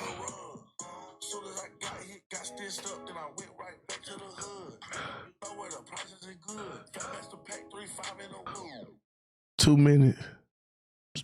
Sounded pretty good. First 18 seconds, pretty good. That white boy got it. I don't know who more confusing, you or 607 bro. He's more confusing. Facts. A lot of things about that guy are confusing. Facts. How'd you get so close with him? Pause. I don't know that nigga. Oh, you know, I thought that was your boy. That's your boy. Yeah. Kind of my boy, I guess. Yeah, actually. That's your boy. That's not my nigga. He allegedly has a show on No Jumper though, so I guess he's my boy. Bro got a show? I mean, he's supposed to be recording this weekend. Bro got a lot of money to be coming out here, man. Cali high. Gas $5 a gallon. He's got to be some kind of trapper or something, right? I don't know. Bro, food out here, bro. We went to go with, shout out to Black Sam. Then we went to Marathon Burger. How much does that cost you? High, $20 for a combo. Yeah. But they chicken strips is good to the motherfucker. I haven't had those yet. I just had the regular Man, I ain't gonna lie to you, the chicken, that burger good. Yes. They got a nice little ambiance, like in the community. Shout out to them. That's what black people love to see come from other cities. That's Melrose, where people are scared to go these days. That's great. They need to be scared to go, like, yeah. I don't think anybody doing any bullshit at Marathon Burger, but in general, because I had a store on Melrose in 2017, and then we closed down in 2020 for 3 years, and we reopened. Oh my God, that and street changed so much during COVID. That people just are not outside like they used to be. Yeah, but stop making me look like a monster. Why? What I say? No, cause like I look at these, I looked at these clips, bro. Rainwater disappoint. Like, how the f you got Rainwater dick riding ass uphill? What do you mean? How he got into like how y'all skipped us and got Rainwater? Rainwater is a very talented podcaster, in my opinion. Bro, it's unfair. We talented podcasters too. Yeah, you're pretty good. But Rainwater's pretty good too. Man. You guys got a show together. That's some real Texas shit. Man, look, Adam. Bitch, I'm from Texas. That's cool. We gonna be staying in the Marriott. You gonna pay for the Marriott for the wife. You gonna pay for the Marriott, and we can work out some other shit, and I'll come back. I don't know if Rainwater wants to get on camera with his ops. Me and Rainwater's not ops. I talked to that nigga yesterday. Oh, but you don't care for him too much? I don't give a damn about Rainwater. Like, Rainwater messy, but he cool. Okay. Rainwater and Jin Lee podcast. Now that's a podcast. No, it's not, bro. If you want Houston behind you, bro, start interviewing Houston people. But if you want Houston behind you and get the Houston market, your best thing is to work with me and Pico. Okay. And we talking about everyday people. We ain't talking about the rappers. And, bro, stop disrespecting Sauce, bro. Well, how do I disrespect him? Because the way that you disrespect Sauce with a man with integrity like that, we said I could just buy him some drink. What's wrong with that?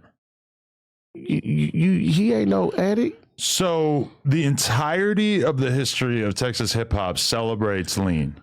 And then I suggest that I want to do an interview with Sauce Walker and that I want to crack a paint open, if you will. Hey, what your motherfucking And now I am some sort of racist monster for acknowledging that this guy, Sauce Walker, likes lean when he has made, I don't know, a million songs about how much he loves lean. I want a million interview clips about how much he loves lean. I've seen him unsuccessfully kick the cup because he loves lean. Hell nah, bro. You referred to getting this man on the show, and the way that you can get this man on the show was to buy him a pint of lean. No, I just said I wanted to have a good time, and we're going to celebrate. We're going to drink a pint of lean. Don't gaslight me. I know I'm more of like a one-line kind of guy. Don't gaslight me. I know what I heard, and I know what I saw. Bro, where did I say that then? Adam, you a pilot. Where did I say? What platform did I say that? You on your shit, nigga. Nope, it was on Vlad. So I don't think you actually heard my original brother. statement. You said it right there. When Wack was right there, bro. Because Sauce repeated. No, because he was when me and Sauce were arguing. He was already mad about what I said on Vlad. Like, I don't know, a year and a half. That's what I'm saying. That's what I'm saying. So he referred to it. You confronted you about it in the show. You said it. But to be fair, I think Sauce Walker was probably only a little bit mad about that. But then I said to his face that I'm gonna go with Go Yayo. I think he was mad about that. And then I did the interview with Go Yayo where Go Yayo says that he wished that he died when he got shot in Memphis. I'm going to guess that Sauce Walker maybe is a little less fond of me as a result of that. Bro. Yeah, that was fucked up. I mean, what am I going to tell Go Yayo? This is what I'm going to say, bro. I'm not even going to say nothing fucked up about Go Yayo. That shit that's going on between him and Go Yayo, That's between them. And what Go Yayo being emotional about is talking about man business online when he should be talking about that shit to Sauce. See, then that put a wedge between Fort Worth and Houston because they think rappers represent our culture, represent our cities. You know what I'm saying? So, like, prime example, shout out to my nigga Spain who run Rudy's Chicken, bro. I was locked up in Buster Cole with Spain. Why you don't have Spain on here? Just a guy who owns a random chicken joint? No, he was one of them guys from My Dougie. Oh. Him and Lil Will. I vaguely remember that song. But he prominent in Dallas, you feel what I'm saying? I got to do a little more research. But when I was locked up, Dallas and Houston got along. I don't know. Whatever them old ass had going on. When I was locked up, Dallas, Fort Worth, and Houston, we got along because we was brothers in the struggle together. So it was no division when it came down to Houston, Dallas, and Fort Worth. Mm-hmm. So I feel like Adam, Go Yayo got the right to say what he got to say, but that was a manipulating tactic to try to get him to say some fucked up ass shit about Sauce. What? Who? Sauce. And Go Yayo. How did I manipulate Go Yayo? He was jumping out the window doing whatever the he wanted to do. Man, bro, you know I'm about to tell you, bro. Man, pick up. You gotta allow people to take responsibility for their own words and actions, and not just always try to find a white guy to blame it on. Hell no, you know we. Let me calm right quick. You can watch the Go Yayo interview. It's not like I was pushing him to say some shit about Sauce. Look. If a person bring one race for a problem, that means they already had a problem. So there's no way that I could wake up and blame you for everything if I cause something, right? He caused the issue, but you facilitated. So think about the DWI, how many contributors to the DWI. The person who stepped on the grapes, the person who bottled the wine, the person who delivered the wine to the bar, the person who sells the wine to the woman knowing that she's drunk, and then the person to get in the car and drive. It's so many contributing factors to the problem. So certain things that you say, you should stop saying that shit. You shouldn't ask motherfucking Sauce Walker about Go Yayo. You shouldn't ask Go Yayo about Sauce Walker. Why not? That's like every interviewer does that. Because Adam, it's not like this is a unique thing to me. No, it's not. Because Adam, you're not the person who live in the gunfire. Right, but Adam, you're not would the you one. Say the same thing to Shannon Sharp? If Shannon Sharp interviews one of these guys, he's gonna say the same thing. DJ Vlad, academics, every single interviewer, Sean Cotton, everybody. Sean Cotton. But I'm saying these are all. Everybody else in my place would ask the same questions. Man, bro, Sean Cotton acted selective feet, but Sean Cotton is scared of Houston too. Sean Cotton, one of the definitely the most successful person from the hip hop media scene in Texas. Bro, he's from Philadelphia. Yeah. To what age? Man, if your birth certificate say wherever you from, where you from? Connecticut, New Hampshire. Bro, you from New Hampshire? It's a great place. You might want to check it out. You want to do some skiing? Hell no. The Granite State. Don't they go there for the 4th of July? That's the Hamptons. The Hamptons is New York. No, New Hampshire. That's a state that like you probably don't know anything about New Hampshire. Nobody does. Hell no. Because we ain't out there. Yeah, it's not really much of a thing. We ain't out there at all. It's like when I think of New Hampshire, I think about white houses with white picket fences. And they can walk down the street. Yeah, I mean, it's really a lot more white trash than you're probably expecting. It's pretty. Hello, Roger. A large percentage of New Hampshire is pretty fucked up, run down. For real? Grimy, terrible place, yeah. See, I don't know about New Hampshire, so don't go there. I don't blame you. So why you move from New Hampshire? Almost anybody would want to make the same decision. So, Adam, when you decided, like, when you was a kid, you always used to think that you were going to be a porn star? That came much later. So when the thought came? Probably when I started dating a girl and then we became famous porn stars together.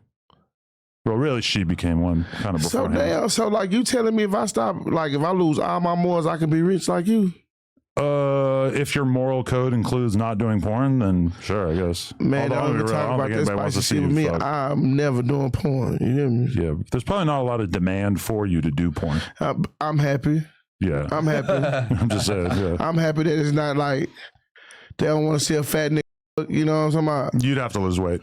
Bro, man, I'm from Texas, bro. Females. Bitch, I'm from Texas. I'm from Texas, bro. Well, females love big niggas, bro. We have the baddest bitches, bro. Not in their porn. Man, bro, y'all can keep y'all porn hoes. Doing porn, being in shape is a big advantage.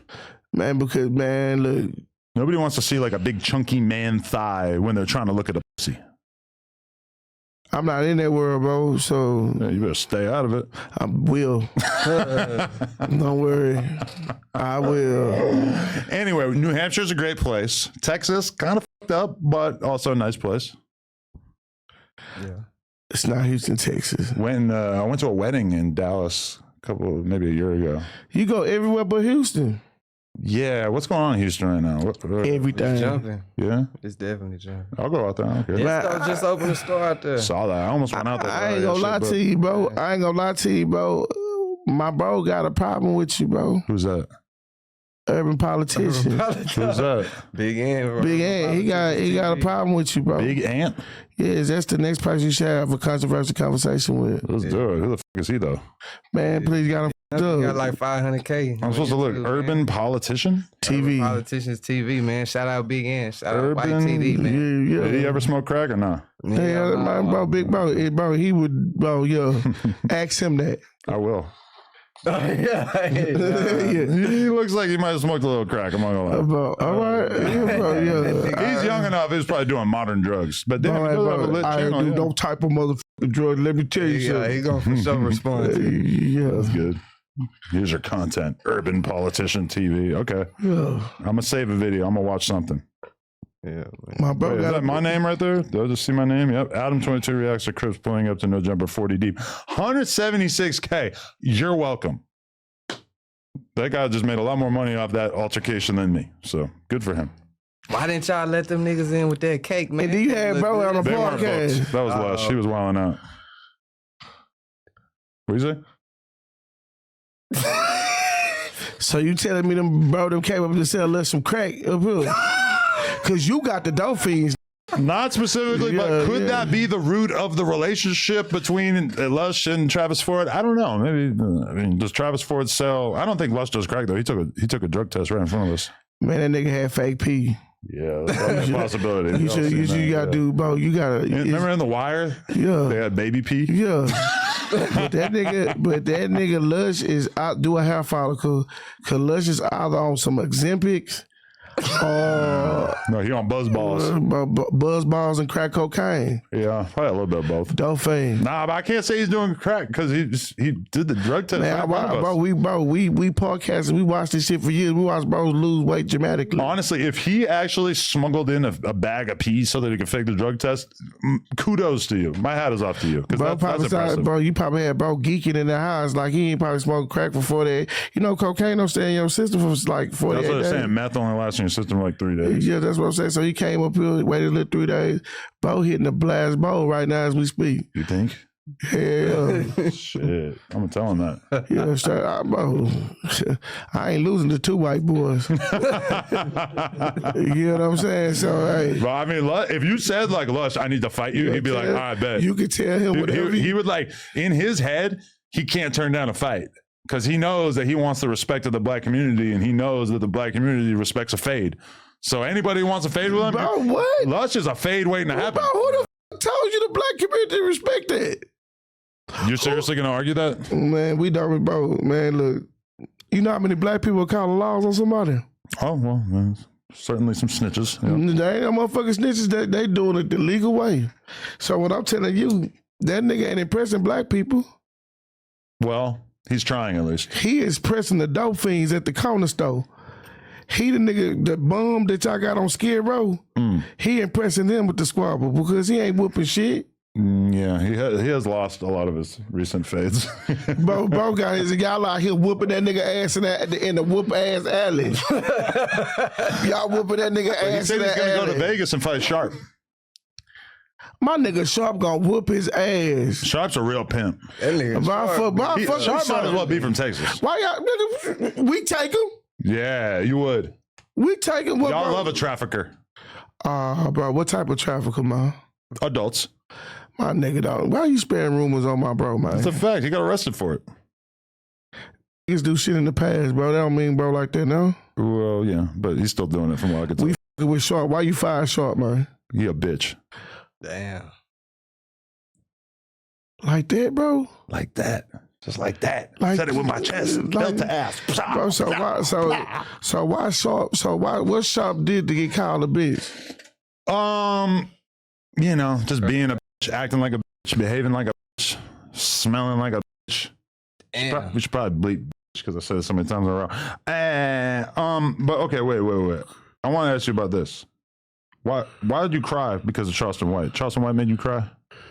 What happened? He leaked your mom's address? Bro, my mom dead, bro. That's what it says here. I don't know. Niggas never leaked my mom's address. My mom did. Tell that police ass nigga next time he want to ask some questions. Say it himself. To tell him himself and tell that bitch ass nigga. What's his I wish name? he was here. Remo, and I call him a bitch ass nigga in his face. It sounds like you need some Remo therapy. But I don't.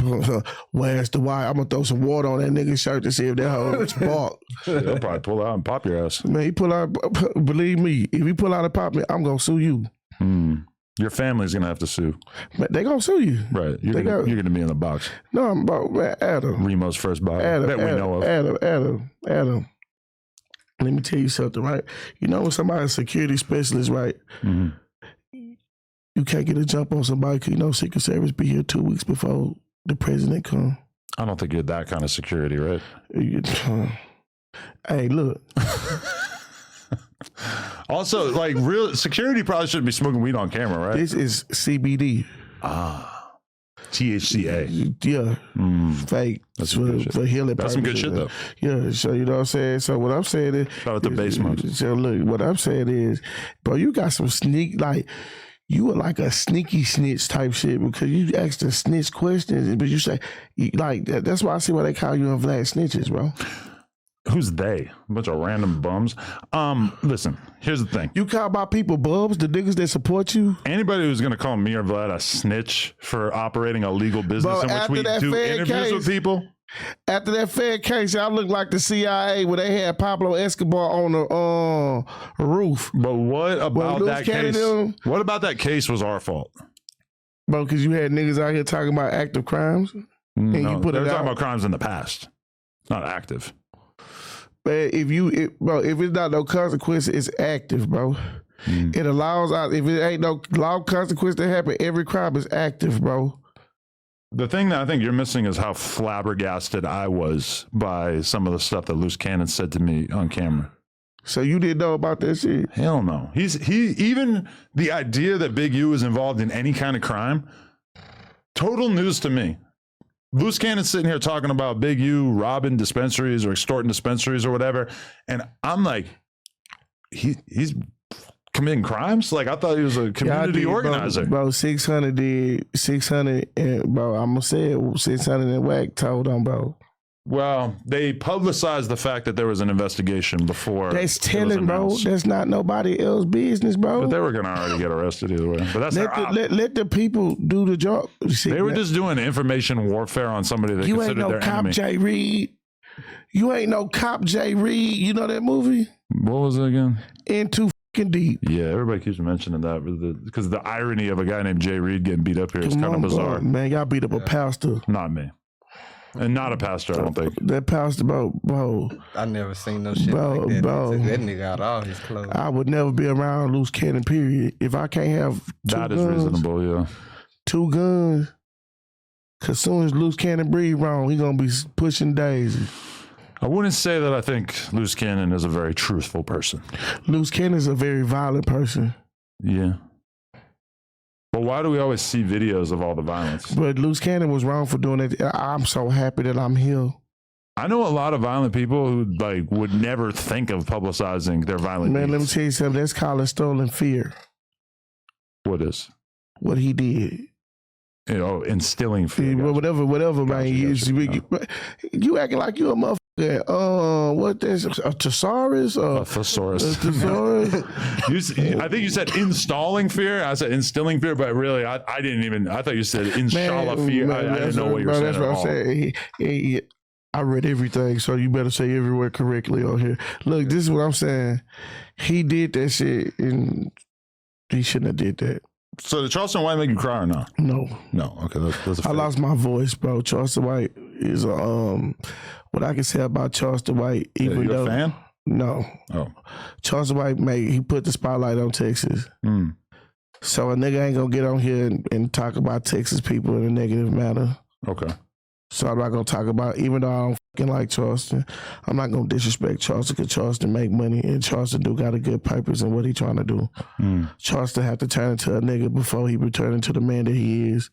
And Charleston White give great advice to certain situations, especially about fatherhood. So no, I'm not gonna disrespect. That shit was old between me and Charleston White. Shout out to Charleston White. Okay. Damn, you kind of shook him, huh? No, bro, I don't give a fuck about Charleston White. Charleston White got a glass eye. He old in a bitch. Baby pepper spray. And he gonna shoot your stupid ass. So why so I'm not gonna play with no man that's willing to kill somebody. Yeah. But we haven't seen him shoot anybody yet, right? Man, I haven't saw no bro. Them niggas try to attack that nigga on that stage. And he hit that nigga in that mouth with that mic.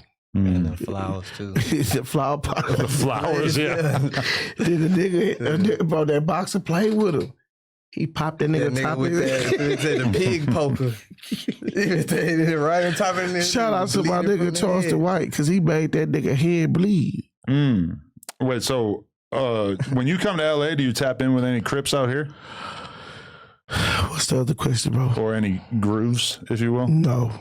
I do not know them people, bro. You don't. I come to LA as Frederick Abiola and leaving as Frederick Abiola, bro. I'm not a gang member. I don't want to tap in with nobody. I don't want to give nobody no money. I don't have no money. I drive Grubhub. So with that being said, no. So you really are doing the YouTube thing hard, but then also doing Grubhub in your spare time? No, bro. I'm really like selling crack on the side and then doing YouTube and driving Grubhub to cover up me selling crack. I don't want to be the street dude in this conversation, but I don't think you should be. You is the street dude, bro. You the street dude. But I don't think you should be talking about selling crack. The cops could find out about that. They could watch this. Bro, they could arrest you. But guess what? I don't sell crack, so good and well, honey. Oh, so you're lying? Yes. Why'd you lie? I don't appreciate that. I thought we were getting, I thought we had a little bit of a rapport going here. He thought he had a case, bro. You don't. Oh, okay. You don't. I'm shocked that you would lie to me. Something you get used to. I always think though that like if I had less going on, that I would like to drive Postmates or whatever. Man, bro, you trying to be funny, bro. But I got to write to Shiesty. Bro, so you never got nothing delivered here? No. Why you didn't have no motherfucking tacos for us like you had for 1090J? That was some white boy shit. 1090J got tacos? That nigga got, bro, when you walked that through that motherfucker, bro, that nigga had tacos. He had some dingy ass black dudes with him, nigga. They ate tacos, bro, because you got so much freaky shit going on, you forgot about 4 tacos. years ago. I don't remember what we ate for lunch that day. Bro, you see how my memory is? Yeah. You probably just watched it the other day. That was a long time ago. No, bro, man, Adam, I ain't gonna lie to you. You got so much bullshit going on, I can't catch up. 1090J, one of the most successful interviews we've done in recent years. Yeah, that's what I'm saying. I don't want to fuck with bro. I don't want to be on none of your episodes, bro. Oh, okay. I'm not fucking with you. I'm just mad because you got some tacos, bro. Yeah. We don't got no tacos here. I just ate a Cliff Bar. What the f, bro? You trying to lose weight? Yeah. We trying to get some food, man. Stay on the diet, yeah. You got to go to Roscoe's. I'm not going to Roscoe's. No? Why not?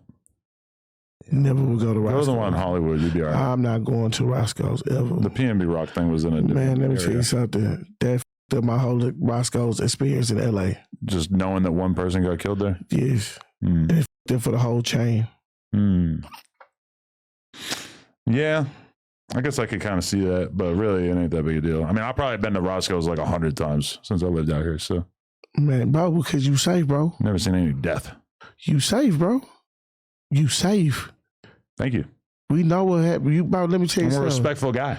Bro, let me tell you something, Adam. If something happens to you, they gonna get on the news. They gonna be like, Adam, no, whatever your last name, I'm gonna give you your last name. Adam Smith, no jumper. He just started the podcast in the local LA area to inspire young gang members. They gonna talk about me like a saint. Yeah. He's a young nudist, and he do this and do that, and then this, and, you know, they gonna show the mean shit. Now you have Tyrone Jenkins. He been caught with a pistol 15 times. Got car chases and everything. Tyrone got me. Tyrone dead. If I get killed by a guy named Tyrone, that's fucked up. Bro got then killed. I'll believe there's a God. Bro got killed. Bro got killed by an old manipulating his son. There you go. Bro got killed for an old nigga manipulating his son to do some dumb shit. I got a 17-year-old boy that sit in my face like, bro, my son said, tell that white boy. He at my house that he was talking about you. He said, tell that white boy he better not do nothing up to my daddy. Yeah, what's he gonna do? He on some gangster shit? You should have raised him better. Man, look, I tried to. And he's a hard ass? Bro, look, I've been a gangster all the way till I was 36 years old. Uh-huh. That's when I decided to start saying I was gonna live in the street. So to my sons, you've been living your life this one way. Listen, little FDA, I don't want no problems. But I ain't gonna hold my tongue either. Baby FDA. Baby FDA. Is it Lil or Baby? Baby, bro, that nigga go by DJ. He don't go by no, he's Frederick Jr. That's just how we do it out here. You can even be infant FDA. Yeah, he gonna tell you. That's a whole line of command there. Man, that man crazy. Nah. Fetus FDA. Man, bro. They'll do it. I was cloud chasing on Charleston White, and he got the best of me. Yeah? That's what happened. Is it hard to look your son in the eyes knowing that Charleston White got one over on you?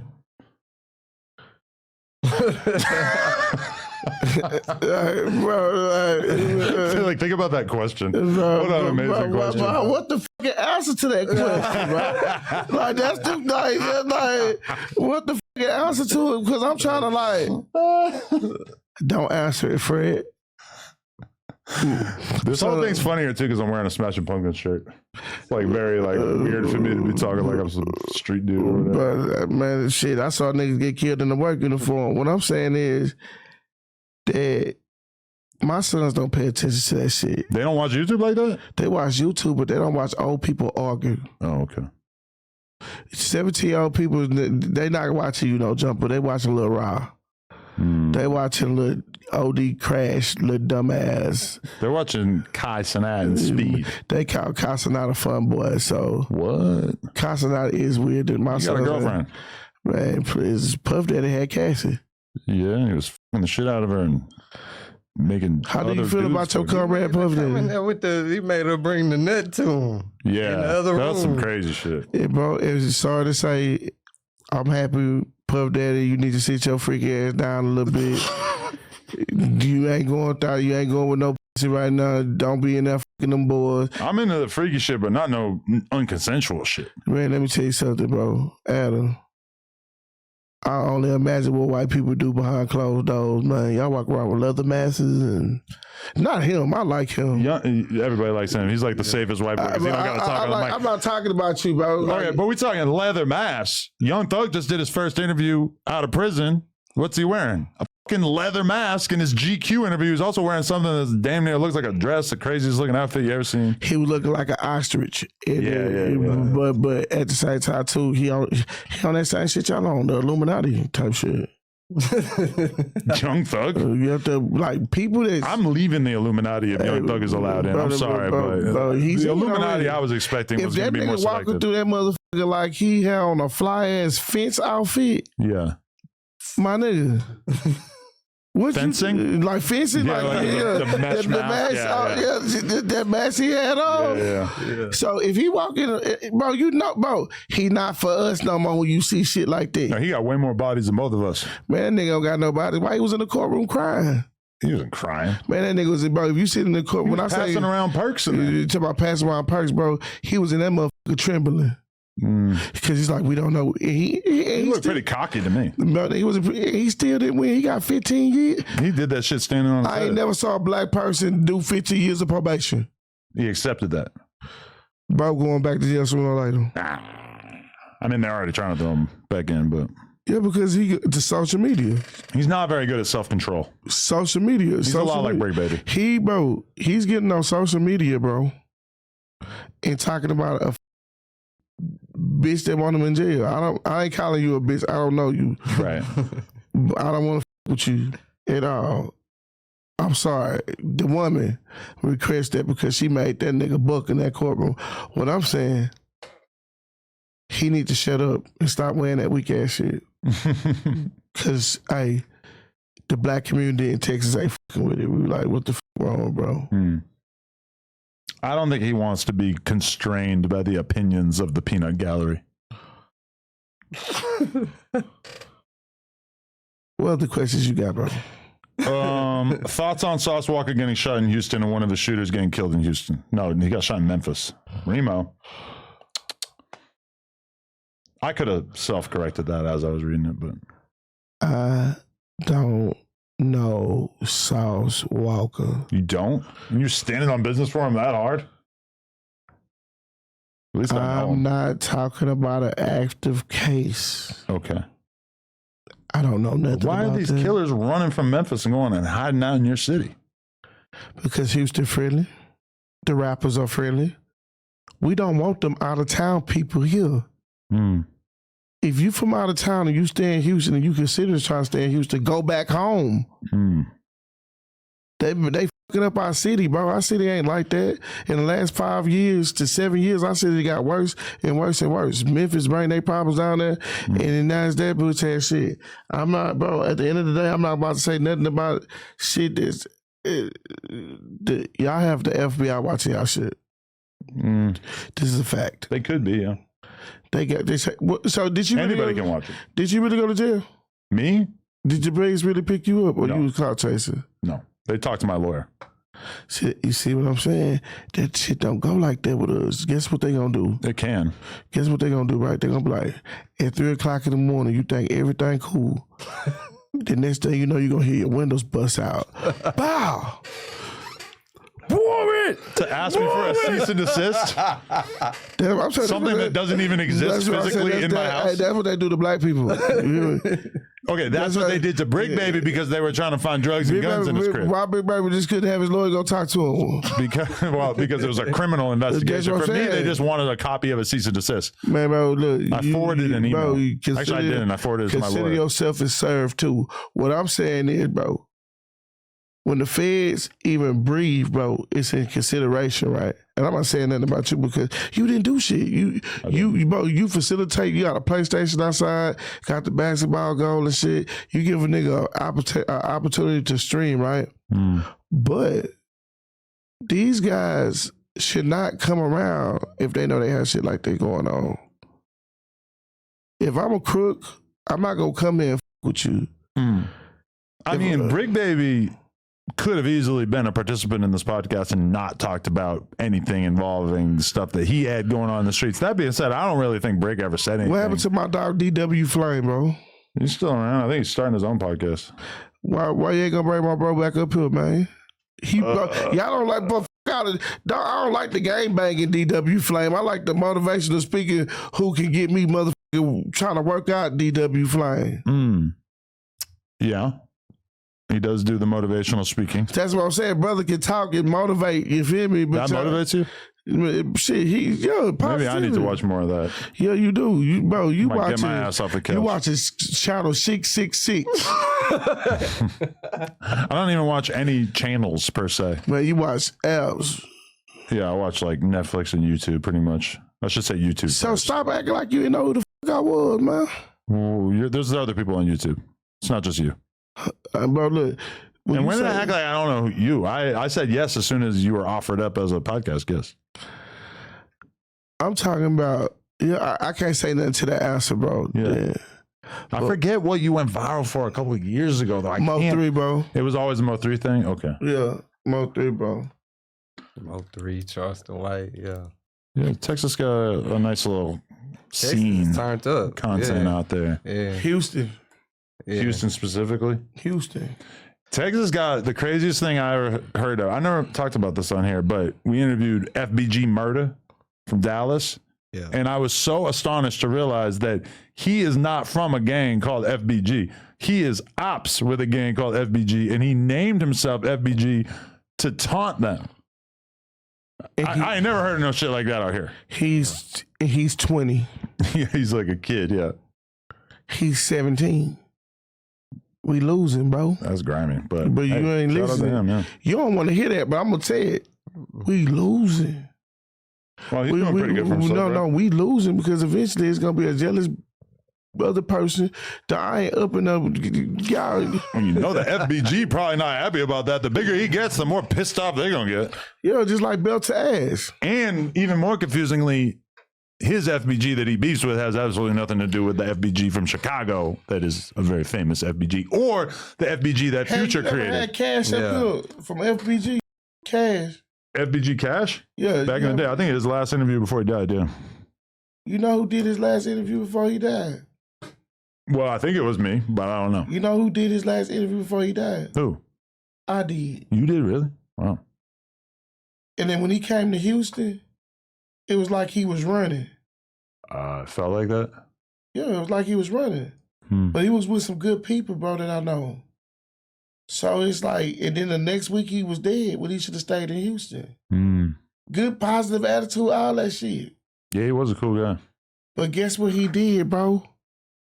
And you should have stopped him. What? You should have stopped that conversation when he talked about that mule with King Von. He didn't get killed by no BDs. Man, that's called, once again, Mr. Wizard, it's called moral law, bro. So don't let him talk about anything that could be deemed offensive, because then if something bad happens to him, then I'll get blamed for it. How many funerals you pay for?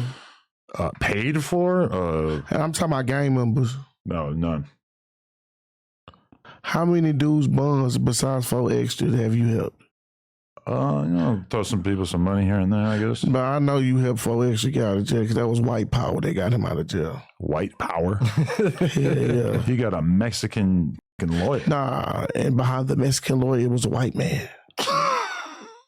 I didn't even give Forrester any money to get out of jail. Bro, you did, bro. I gave him some money, but... Bro, I'm calling your bitch ass out. All the questions, bro, because I'm going to get on this plane and go to sleep like a baby and smile tomorrow when I kiss my wife. Because, man, I get to talk shit to Adam ass, man. Damn, you geeked up like that? Yeah, bro, look, man, look. Adam. Weirdo. You the real wood. It's that weird wood. Weird wood. Yeah, that's you. Yeah, but like wood. Yeah, bro. I'm a tuna. This man crazy. But what I'm saying is, bro, he got himself for. There's a lot of people that came and sat in these seats and died, bro. You want to hear something really f***ed up? What? Everybody who sits in these seats will die one day. Yeah, from a heart attack from eating Wingstop. Or old age, yeah. Bro, I'm not tripping about dying by old age, bro. If I gotta stay in the house, bro, I'm running, bro. I'm running far, far away.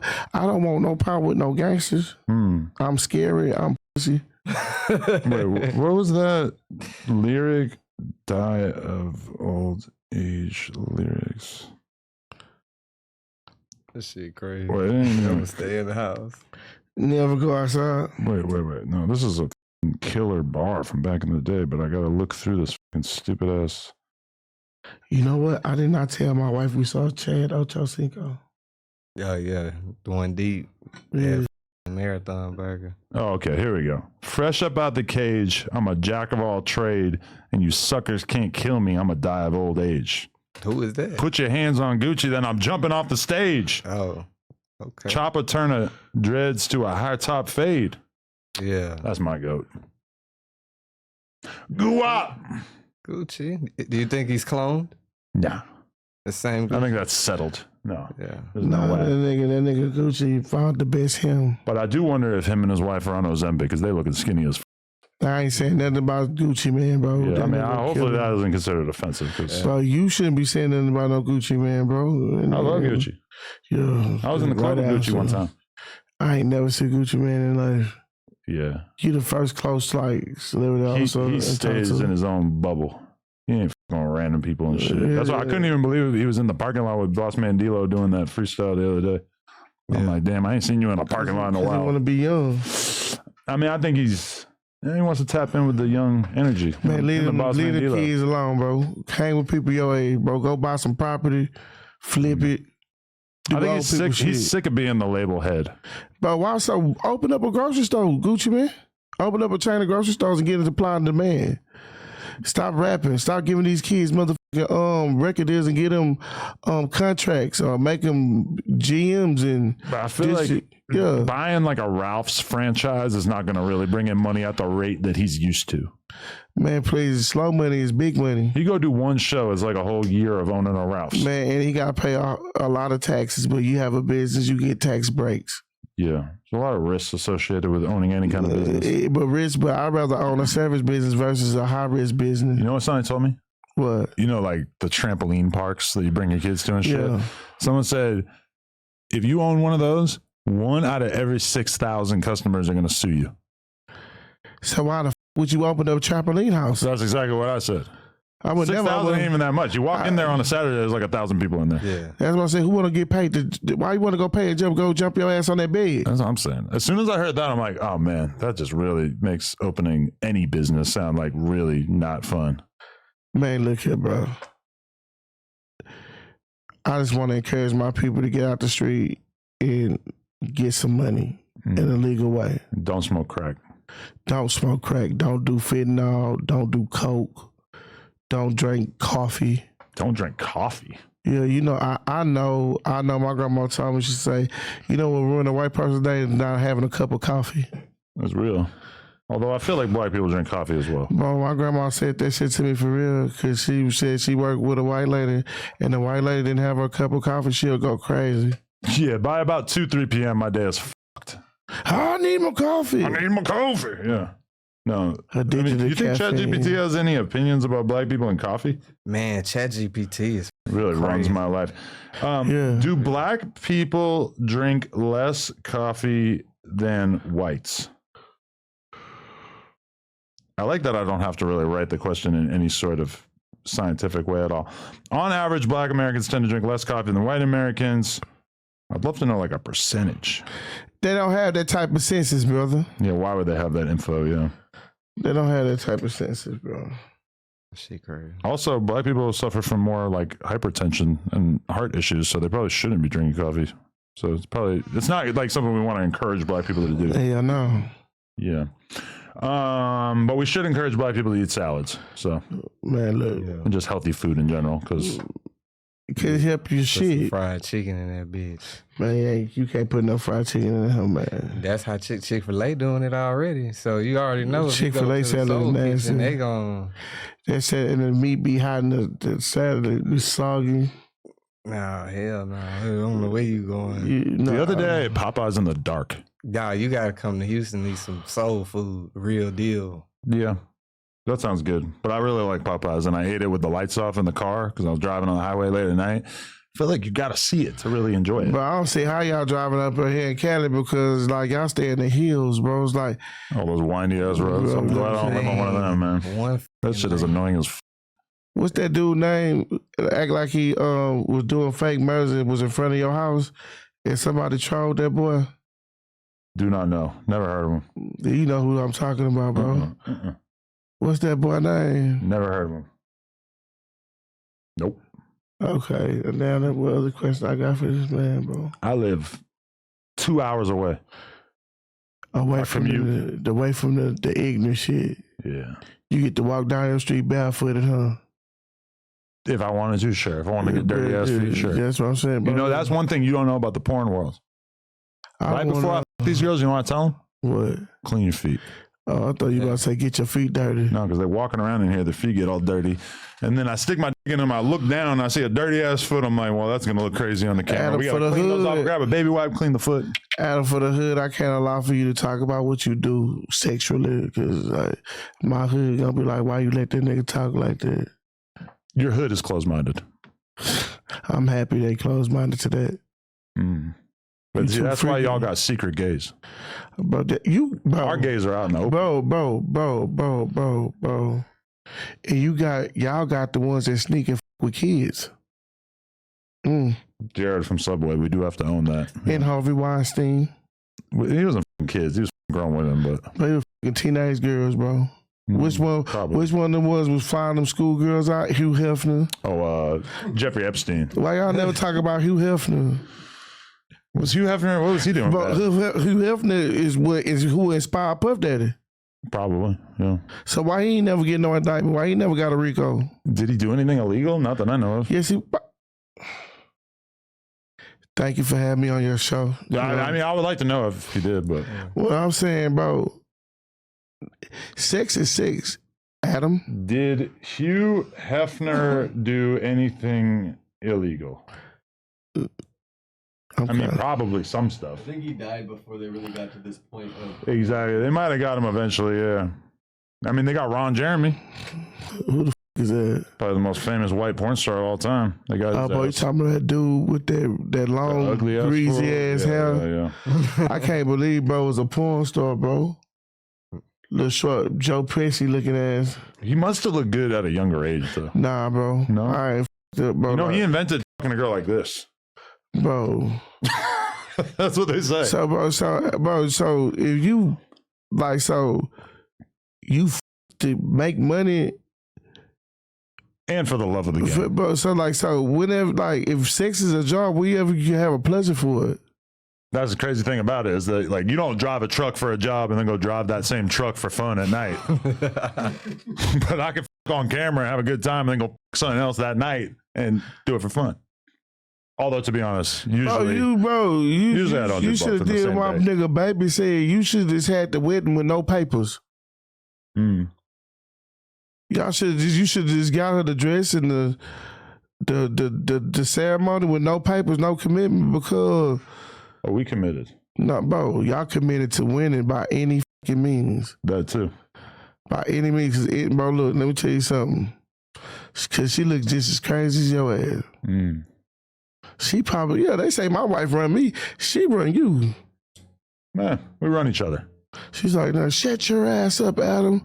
I'm about to go this tall black guy. No. She will only f another guy if I say so. So you approve that shit? Of course. So I'm not interested. You know what I'm saying? I just want to just to the world. I don't want nobody to think that I'm interested in this shit. But I'm a dude that wonder, like, okay, so what's the process, Adam? For dude saying like putting an application. It's not like we're accepting applications, and no, I don't think you got too many cobwebs in your hair. It ain't gonna happen, bro. Bro, let me tell you something. But also, everybody we've worked with has basically been people we're friends with. I don't want to, bro. Hold up, bro. I know you're trying to get your way. You came to Cali. You're thinking, I can sample that. It's not happening at FDA. Bro, that's.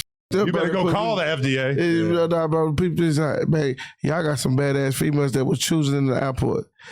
Please don't kill me, babe. I've been having fun all fucking day. So believe me, I don't need for white old Adam to hook me up with some pussy. I can just go out. They ain't gonna hear my accent. They just say, oh, what the hell? This guy's slow. They gonna hear that Texas shit. Look, bro. Bitch, I'm from Texas. Straight up, bro. We'll take all y'all hoes for real. Really? Texas niggas come out here, bro. We have our way. Nah, Texas dudes are broke and the music sucks. You got Texas. Bro, you said, everybody after Pimp C. You got to tap in with the new wave of what's going on, at least in Houston. Bro, that's why I say he's stuck in his. It's really going on. Who are the goats from Houston after Sauce Walker? You got my nigga LFD been out for like 20 years. We got the new goats like coming up. You already tapped in. Who are the new goats? D-Baby hard, but he a Mexican. You can't claim my nigga LFD though, bro. Claim our Mexicans bro, you need to listen to LFD though, man, nigga. LFDD? Nook the Crook. Nook the Crook, LFD though. We never heard of any of these people. Two words. Kendrick Lamar. Boom. Conversation over. Man, LA run y'all. Bro. Yeah. LA Cartel Bo. You got Cartel Bo. Cartel Bo, cool. Yeah. Bo. Like Us, bro. That song was fucking garbage, bro. Well, I'm not a huge fan either, but that fucking song was garbage, bro. It was hyped up. When's the last time a Texas artist headlined the Super Bowl halftime show? Man, that's y'all game. Yeah. That's y'all game. It's closer to you than me. No, it's not. It's closer to them. I'm from Texas. What I'm saying is, bro, that the NFL is a billionaire playground. These motherfucking men that thinking they get an opportunity, they are human Madden players, bro. So one thing about the situation is, if these people got the control for people to risk their life and their body for money, they can have the control where we can listen to. or what they feel like is soothing enough for us. You're to saying listen to. Kendrick Lamar industry plant. No, we just in the era of clout, and he called the biggest artist a file on the biggest stage, and like That's true, and I don't approve of that, but still, LA, we got to claim him. Bro, in Houston, we got to claim Drake. Nah, he don't. That's Canada. He don't even claim us. Like, Man, bro, that nigga be out there spending his money. Drake good in Houston, He just bro. hangs out there. yeah, he good in Houston. But that song was garbage, bro. Yeah, I don't like it either, but that was a catchy song. I mean, No, bro. I can't lie, bro. I with the song, song, yeah. but hey, Drake. and as much as I might not care for it that much, when you see the arena full of people screaming every single word like 6 months or a year Man, after it came out, bro, we in the era where somebody got to be the bad guy. So Drake got to be the bad guy. Like in my situation, I got to be the bad guy. if you get to be the bad guy and then also have a '1 song like 6 months later, okay, Man, it wasn't that effective. Man, bro, they wanted that song to go. For sure, Drake needed one. Bro, if you play a song on the radio 5 times, that's not for free. The #1 song while suing the label. It is what it is, bro. It's important. All right, I gotta skedaddle back home. But it was a great conversation. Nice talking to you guys. Yeah. I gotta give you this. Oh shit! I'll get my own Hot Thoughts merch. Nah, that's Fear Dying Broke. Oh, all right. Let's go. Houston brand. Shout out Swiggle CEO Hockley. Shout out Houston. I got to go to Deso Dub store soon, so I'm gonna pull up. Out with us. Let's do it. And yeah, shout out to everybody who watched this whole way through. No Jumper, coolest podcast. Shout out to my boy Donnie staying here late with us. Like, comment, and subscribe. MTM FDA 43 on IG. Hot Thoughts TV. You already know. Gang, Jin Lee. Let's go. Man, shut that bitch ass shit.